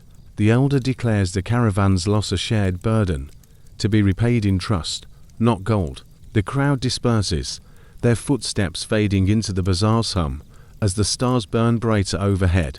The courtyard grows quiet, save for the rustle of palm fronds and the distant trickle of a fountain, as the city settles into the embrace of night, its secrets carried on the wind. In the summer of 860, the steppes beyond Bukhara stretch boundless, under a sky of endless blue, the grass swaying like a sea kissed by a warm, ceaseless breeze. The air hums with the scent of leather, horse sweat, and the faint tang of smoke from a nomad's fire, curling upward in wisps that vanish into the vastness. On a windswept plain, where the horizon blurs into a haze of green and gold, two riders face each other, their horses snorting softly, hooves pawing the earth. Tamir, lean and hawk-eyed, sits tall in his saddle, a short bow gripped in one hand, its string taut as his resolve, arrows fletched with eagle feathers at his side. His kinsman, Bolet, sturdy and scarred from battles with rival tribes, clutches a lance, its iron tip glinting like a star in the midday sun. Their quarrel is born of a stolen herd horses, vital to their clan's survival, taken in a moonless raid, each man accusing the other of treachery. The tribe gathers, seated on felt rugs spread across the grass, their faces weathered by wind and sun, their voices low as they invoke Tengri, the eternal sky god, to judge the truth. The duel is a ritual of the steppe, a test of honor as old as the hooves that thunder across its plains. The clan's shaman, his robe adorned with bones and beads, steps forward, his staff raised, its tip carved with the symbol of a soaring hawk. His voice, soft as the wind, calls for Tengri's gaze, and the air grows still, the grass barely stirring, as if the sky itself listens. Tamir and Bolet guide their horses, their eyes locked, each seeing in the other a challenge to their place among the riders. The tribe's murmurs fade, leaving only the creak of saddles and the distant whinny of a mare. Tamir draws his bow, the string humming as he looses an arrow, its flight a whisper, grazing Bolet's cloak, pinning it to the saddle. Bolet charges, his lance thrusting forward, a streak of iron aimed at Tamir's chest, forcing his horse to rear, hooves flailing in the sunlight. The plain becomes a living canvas, the rider's movements a dance of survival and pride. Tamir's horse gallops in a wide arc, his bow singing again, an arrow nicking Bolet's arm, blood welling like a dark bloom against his sleeve. Bolet, undeterred, spurs his mount, his lance sweeping low, catching Tamir's thigh, a shallow wound that stains the grass below. The horses snort, their hooves pounding a steady rhythm, kicking up clouds of dust that shimmer in the sunlight.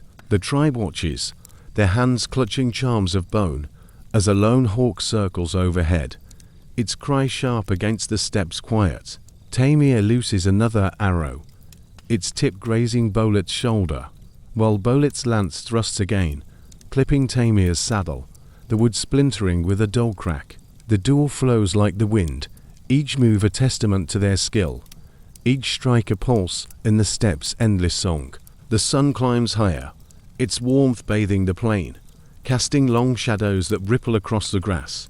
Tamir's horse stumbles, its hoof catching a hidden dip, and Bolet seizes the moment, his lance raised like a storm about to break. Tamir twists in his saddle, his bow drawn taut, releasing an arrow that whistles past Bolet's ear, forcing him to veer.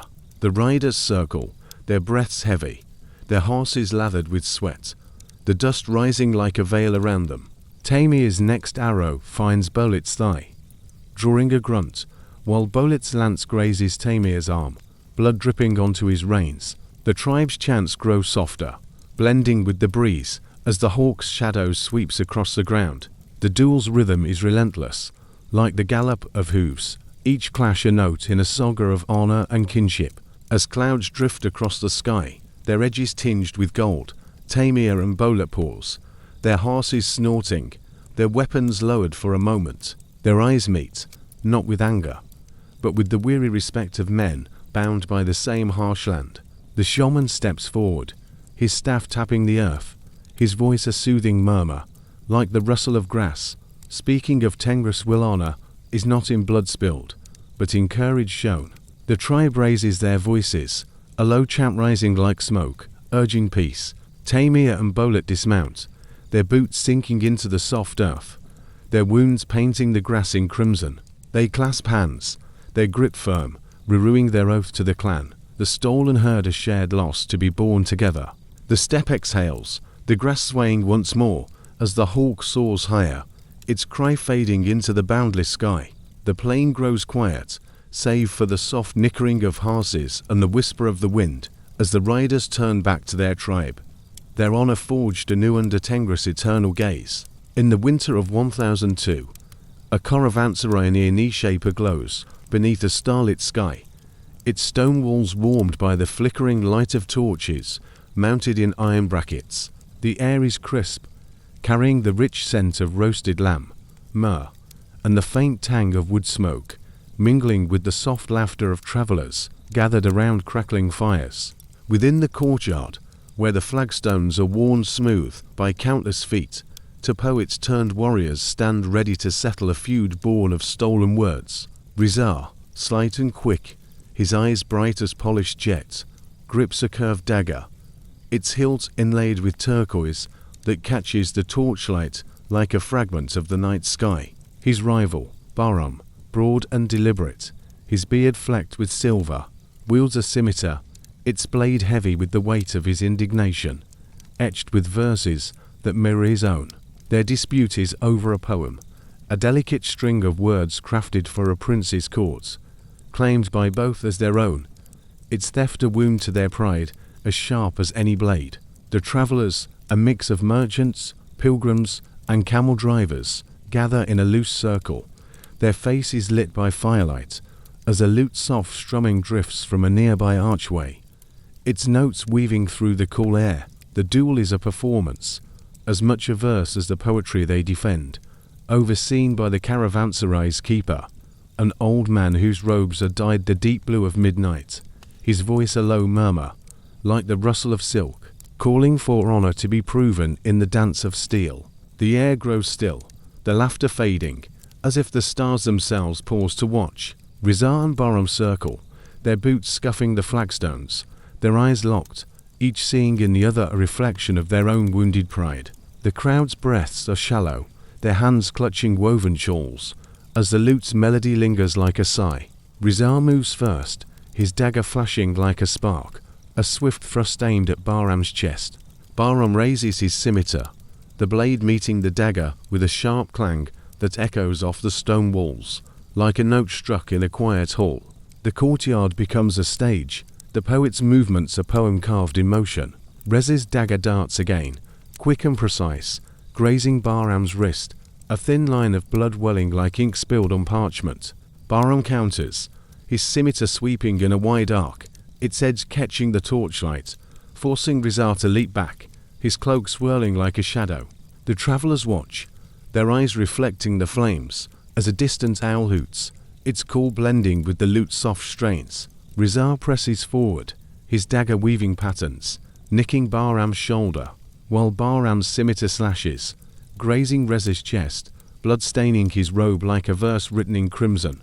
The duel flows like a river, each strike a syllable, each parry a pause, the rhythm steady as the heartbeat of the night. The stars burn brighter, their light casting long shadows that dance across the flagstones, mingling with the flicker of torches. Rizar stumbles, his foot slipping on a loose stone, and Bahram seizes the moment, his scimitar raised like a crescent moon about to fall.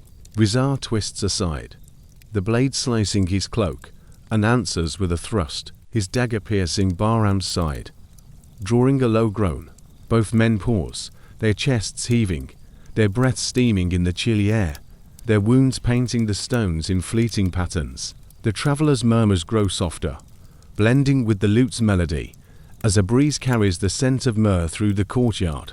Bahram lunges again, his scimitar striking Reza's arm, while Reza's dagger finds Bahram's thigh, their movements slowing, weighed by the cold and their resolve. As the night deepens, the keeper steps forward, his staff tapping the flagstones, his voice a soothing whisper, like the rustle of leaves, speaking of the poet's true strength, words that endure beyond steel. The travelers raise their voices, a low chant rising like smoke, urging peace. Rizar and Bahram lower their weapons, their eyes meeting, not with anger, but with the shared understanding of men bound by the same art.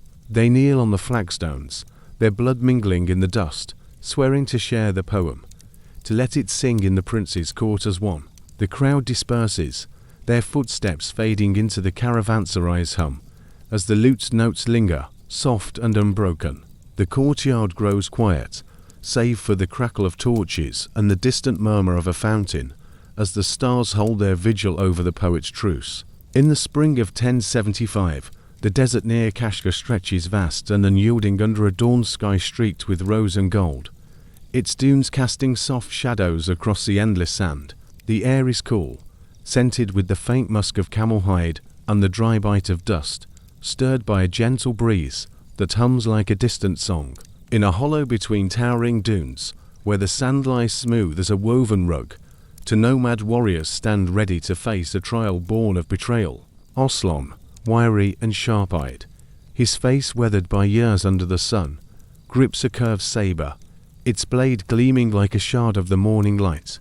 His rival, Yurduz, broad and steady as the desert itself, wields a spiked mace, its iron head heavy with the promise of retribution.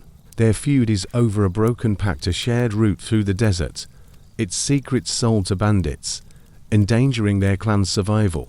The nomads gather, their robes dusted with sand, their faces lit by the rising sun, as they form a loose circle, their voices low, murmuring prayers to the spirits of the dunes. The duel is a trial, a ritual as ancient as the desert's wines, overseen by the clan's elder, a man whose eyes are clouded and sharp, his voice a soft rumble, like the shifting of sand, calling for the truth to be carved in blood. The air grows still, the breeze faltering, as if the desert holds its breath.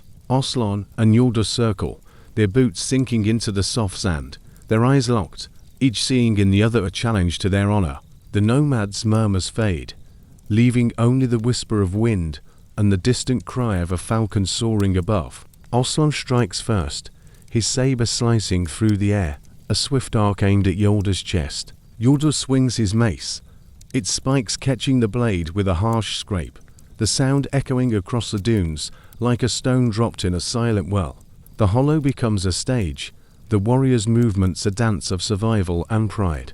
Arslan's saber flashes again, quick and precise, grazing Yurduz's arm, a thin line of blood welling like a crack in the desert floor. Yurduz counters, his mace sweeping low, stirring the sand into golden clouds, clipping Arslan's thigh, his robe tearing as he steps back. The nomads watch, their hands clutching charms of bone and turquoise, as the falcon circles higher, its shadow fleeting across the dunes. Aslan presses forward, his saber weaving patterns, nicking Yurduz's shoulder, while Yurduz's mace swings upward, grazing Arslan's wrist, blood dripping onto the sand like scattered seeds. The duel pulses like the desert's heart, each strike a rhythm, each parry a pause, steady as the wind that shapes the dunes. The sun rises higher, its warmth creeping across the hollow, casting long shadows that ripple over the sand. Aslan stumbles, his foot slipping in a soft drift, and Yurduz seizes the moment, his mace raised like a storm about to break. Aslan rolls aside, the spikes sinking into the sand, and answers with a thrust, his saber piercing Yolda's side. Drawing a low grunt, both warriors pause, their breaths heavy, their wounds painting the dunes in crimson, the sand drinking their blood like an offering. The nomad's chants grow softer, blending with the breeze, as a distant camel's bellow weaves through the air. Yolda's lunges again, his mace striking Arslan's arm, while Arslan's saber finds Yolda's thigh, their movements slowing, weighed by the heat and their resolve. As the sky brightens, its colors softening to a pale gold, the elder steps forward, his staff sinking into the sand, his voice a soothing murmur, like the rustle of dry grass, speaking of the deserts. Honor is not in victory, but in the courage to face the trial. The nomads raise their voices, a low hum rising like dust, urging peace. Arslan and Yolda's lower their weapons, their eyes meeting, not with hatred, but with the shared weight of their clan's survival. They kneel in the sand, their blood mingling in the hollow, swearing to guard the route together, to rebuild the trust broken. The desert exhales, the dunes whispering, as the falcon dives, its cry fading into the vastness. The hollow grows quiet, save for the soft shift of sand and the distant clink of caravan bells, as the nomads turn back to their journey, their trial etched into the desert's endless memory. In the autumn of 1120, the bazaar of Herat hums under a golden afternoon sun, its narrow alleys alive with the chatter of traders and the clatter of carts. The air is thick with the scents of cardamom, rosewater, and freshly dyed wool, carried on a warm breeze that stirs the awnings of countless stalls. In a crowded square, where bolts of silk shimmer, like rivers of color, two merchants stand ready to settle a grievance with steel. Jahan, lean and sharp-eyed, his fingers stained with ink from tallying ledgers, grips a curved tulwar, its blade polished to a mirror's sheen, reflecting the bustle around him. His rival, Kamran, stout and weathered by years of crossing the Khorasan, holds a short sword, its hilt wrapped in worn leather, steady in his callous grip. Their dispute is over a contract broken, a shipment of spices promised to a distant caliph, sold instead to a rival. Its loss a stain on Jahan's honor. The crowd, a vibrant mosaic of weavers, jewelers, and camel drivers, gathers in a tight circle, their voices a low murmur, blending with the tinkle of brass bells and the distant call of a street hawker. The duel is a reckoning, a ritual woven into the fabric of the bazaar's unwritten laws, overseen by a respected trader, an old woman whose shawl is embroidered with threads of gold, her voice soft as the rustle of silk, calling for truth to be proven in the clash of blades. The air grows heavy, the bazaar's clamor softening, as if Herat itself pauses to witness. Jahan and Kamran circle, their boots scuffing the packed earth, their eyes locked, each seeing in the other a challenge to their livelihood. The crowd's murmurs fade, leaving only the clink of coins and the flutter of a pigeon's wings overhead. Jahan strikes first, his tulwar slicing through the air, a swift arc aimed at Kamran's shoulder. Kamran raises his sword, the blades meeting with a sharp clang that echoes through the square, like a hammer striking an anvil in a quiet forge. The square becomes a stage, the merchant's movements a dance of pride and retribution. Jahan's tulwar flashes again, quick and precise, grazing Kamran's arm, a thin line of blood welling like a seam split on a bolt of cloth. Kamran counters, his sword sweeping low, stirring the dust into golden swirls, clipping Jahan's thigh, his robe tearing as he steps back. The crowd watches, their hands clutching beads of coral, as a stray breeze carries the scent of roasting nuts through the air. Jahan presses forward, his tulwar weaving intricate patterns, nicking Kamran's wrist, while Kamran's sword slashes upward, grazing Jahan's chest, blood staining his tunic like spilled ink. The duel flows like the bazaar's rhythm, each strike a note, each parry a pause, steady as the pulse of trade that binds the city. The sun dips lower, its light casting long shadows across the square, glinting off the silks and spices piled high. Jahan stumbles, his foot catching on a stray cobble, and Kamran seizes the moment, his sword raised like a storm about to break. Jahan twists aside, the blade slicing his sleeve, and answers with a thrust, his tulwar piercing Kamran's side. Drawing a low grunt, both merchants pause, their breaths heavy, their wounds painting the earth in crimson, the dust drinking their blood like a parched traveler. The crowd's chants grow softer, blending with the distant hum of a zurna's melody. As a breeze carries the scent of rosewater through the square, Cameron lunges again, his sword striking Jahan's arm, while Jahan's tulwar finds Cameron's shoulder, their movement slowing, weighed by the heat and their resolve. As the sky softens to hues of amber and violet, the trader steps forward, her staff tapping the earth, her voice a soothing ripple, like water poured from a clay jug. Speaking of the bazaar's code, honor is not in victory, but in the courage to stand for one's word. The crowd raises their voices, a low hum rising like smoke, urging peace. Jahan and Cameron lower their weapons, their eyes meeting, not with anger, but with the shared weight of their trade's demands. They kneel in the dust, their blood mingling on the earth, swearing to share the loss, to rebuild trust with a new contract. The bazaar exhales, the awnings fluttering, as the pigeon takes flight, its wings a soft whisper against the sky. The square grows quiet, save for the clatter of carts and the distant laughter of a child, as the merchants turn back to their stalls, their reckoning woven into the endless tapestry of Harret's trade. In the summer of 1162, the mountain pass near Balkh lies hushed under a starlit sky, its rocky slopes bathed in the silver glow of a crescent moon. The air is cool, scented with the sharp tang of pine and the faint musk of dust, carried by a gentle breeze that whispers through the cracks. In a narrow clearing, where jagged stones form a natural arena, two guardians of the pass stand ready to uphold their sacred duty. Zainab, wiry and hawk-eyed, her scarf fluttering like a shadow, wields a slender scimitar, its blade etched with swirling patterns that catch the starlight.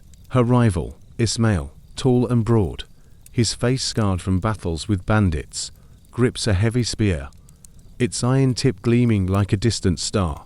Their dispute is over the pass itself, a vital artery of the Silk Road, its tolls diverted by Ismail's kin, threatening the safety of caravans Zainab swore to protect. The Watchers, a small band of shepherds and traders, gather on the slopes, their faces lit by the glow of a single torch, their voices low, murmuring prayers to the spirits of the mountains. The duel is an oath, a ritual as enduring as the stones beneath their feet, overseen by the pass elder, an old man whose cloak is woven with threads of indigo, his voice soft as the wind over rocks, calling for the truth to be proven in the clash of steel. The air grows still, the breeze faltering, as if the mountains themselves pause to listen.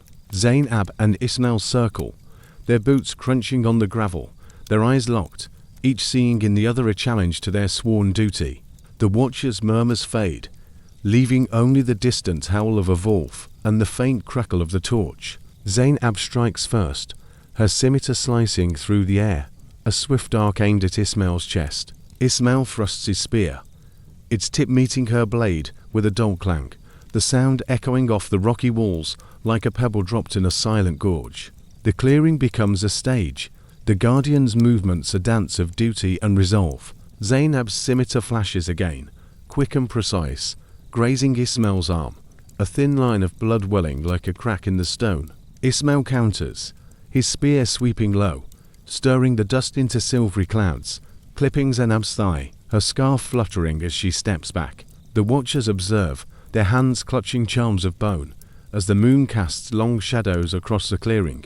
Zainab presses forward, her scimitar weaving patterns, nicking Ismail's shoulder, while Ismail's spear thrusts upward, grazing Zainab's wrist, blood dripping onto the gravel like scattered stars. The duel flows like the wine through the pass, each strike a rhythm, each parry a pause, steady as the heartbeat of the mountains. The stars burn brighter, their light mingling with the torque's flicker, casting fleeting patterns on the rocky ground. Zainab stumbles, her foot slipping on a loose stone, and Ismail seizes the moment, his spear raised like a bolt of moonlight. Zainab twists aside, the tip grazing her cloak, and answers with a thrust, her scimitar piercing Ismail's side. Drawing a low groan, both guardians pause, their breaths heavy, their wounds painting the gravel in crimson, the stones drinking their blood like an ancient offering. The Watchers' chants grow softer, blending with the wolf's distant howl.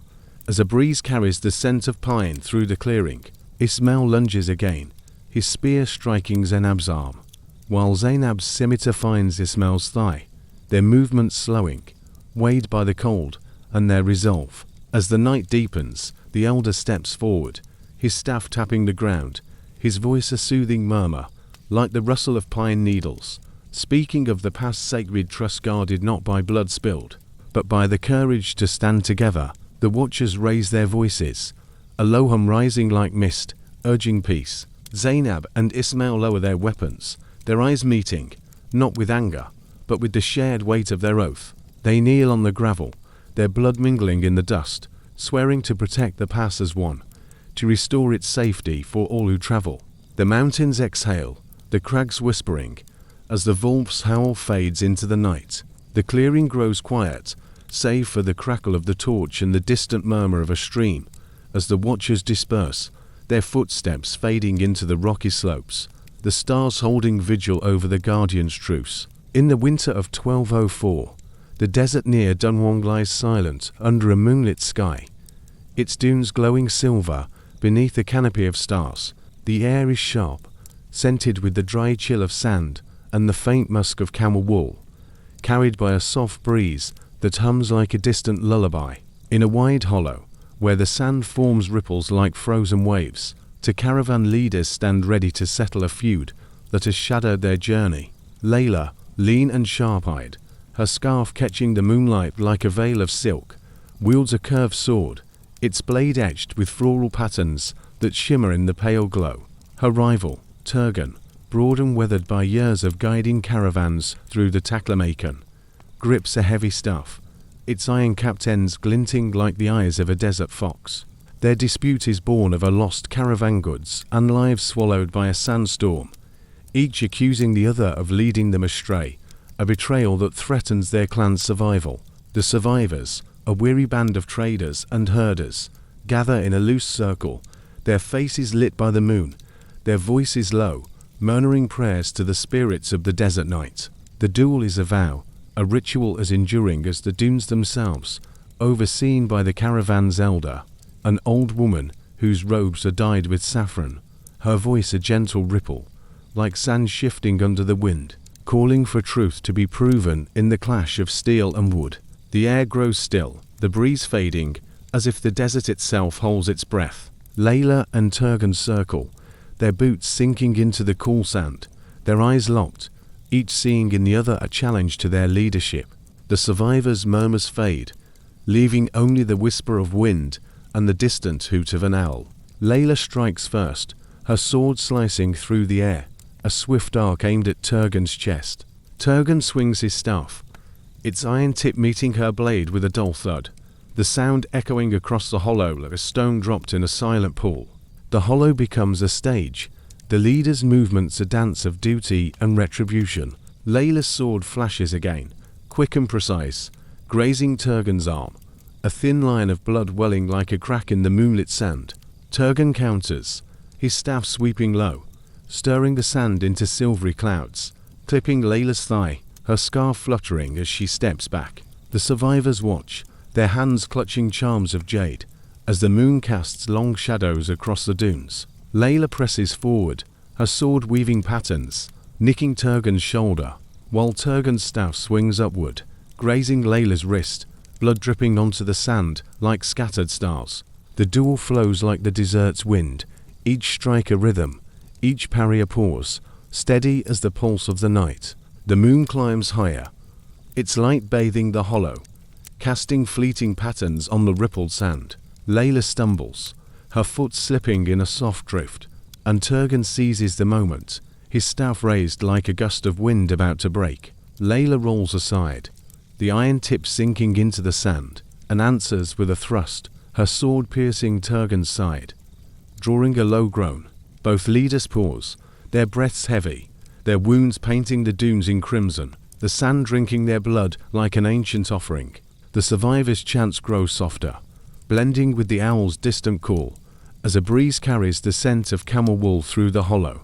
Turgan lunges again, his staff striking Layla's arm, while Layla's sword finds Turgan's thigh, their movement slowing, weighed by the cold and their resolve. As the stars burn brighter, their light mingling with the moon's glow, the elder steps forward, her staff sinking into the sand, her voice a soothing murmur, like the rustle of dry grass, speaking of the desert's law. Leadership is not won by blood, but by the courage to guide together. The survivors raise their voices, a low hum rising like mist, urging peace. Layla and Turgan lower their weapons, their eyes meeting, not with anger, but with the shared burden of their clan's survival. They kneel in the sand, their blood mingling in the hollow, swearing to lead as one, to honor the lost by forging a new path. The desert exhales, the dunes whispering, as the owl takes flight, its wings a soft whisper against the sky. The hollow grows quiet, save for the shift of sand and the distant clink of caravan bells, as the survivors turn back to their camp, their vow etched into the desert's endless memory. In the summer of 1197, the forests near Skarv shimmer under a sun that hangs low and golden, its light piercing the canopy to dance on the mossy earth below. The air hums with the drone of insects and the sweet scent of pine, carried by a warm breeze that stirs the leaves like whispers of ancient tales. Deep within a sacred glade, where a weathered stone idol of Svyatogor, the mythic giant of Slavic lore, looms over a carpet of wildflowers. Two warriors prepare to clash in a duel that feels touched by legend.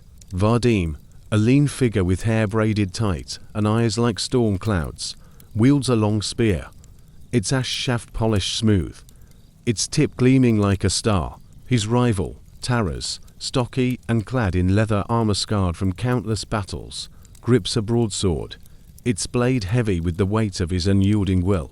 Their conflict stems from a prophecy, spoken by the tribe's seer, claiming only one may lead the clan through an coming storm, a storm said to carry Svyatogor's wrath. The tribe gathers, their faces painted with ochre, their hands clutching charms of bone and amber, as they stand in a wide circle around the idol. The duel is a sacred rite, overseen by the seer, an old woman whose eyes gleam with visions, her voice chanting softly to summon the spirit of Svyatogor. The air grows heavy, the breeze faltering, as if the forest itself holds its breath. Vadim and Taras step into the glade, their boots brushing against the soft petals of flowers, their gazes locked, each seeing in the other a challenge to their destiny.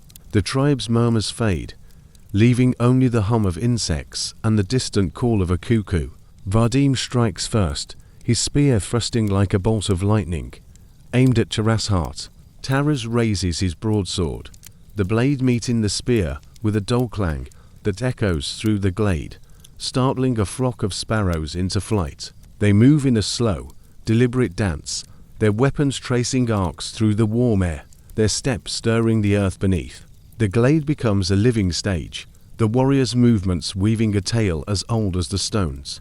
Vadim's spear darts again, swift and precise, grazing Taras' shoulder, a thin trickle of blood staining his leather. Taras roars, his broadsword swinging in a wide arc, its edge catching the sunlight as it forces Vadim to leap back, his spear trembling in his grip. The tribe watches, their breaths shallow, as the idol of Svyatogor looms silently, its stone face unyielding. Vadim circles, his spear probing, finding Taras' thigh with a shallow thrust, while Taras answers with a heavy slash, the broadsword nicking Vadim's arm, blood dripping onto the wildflowers below. The duel's rhythm pulses like the heartbeat of the forest, each clash of steel a note in a song of honor and fate. As the sun climbs higher, its rays warm the glade, casting long shadows that merge with the idol's silhouette. Vadim stumbles, his foot catching on a root hidden beneath the flowers, and Taras surges forward, his broadsword raised like a storm about to break. Vadim twists aside, the blade slicing through the air, embedding itself in the earth with a thud. He counters, his spear flashing, piercing Taras' side, drawing a low groan. Both warriors pause, their chests heaving, their wounds painting the ground in crimson. The seer steps forward, her staff tapping the earth, her voice rising like a breeze, speaking of Svyatogor's will, that leadership is not won by blood alone, but by the strength to stand together. The tribe chants, their voices soft as the rustle of leaves, urging unity. Vadim and Taras lower their weapons, their eyes meeting, not with anger, but with understanding. They kneel before the idol, their blood mingling in the soil, swearing to lead as one, to face the storm together. The forest sighs, the cuckoo calls once more, and the glade grows still, bathed in the golden light, as Svyatogor's shadow watches over the warrior's new oath.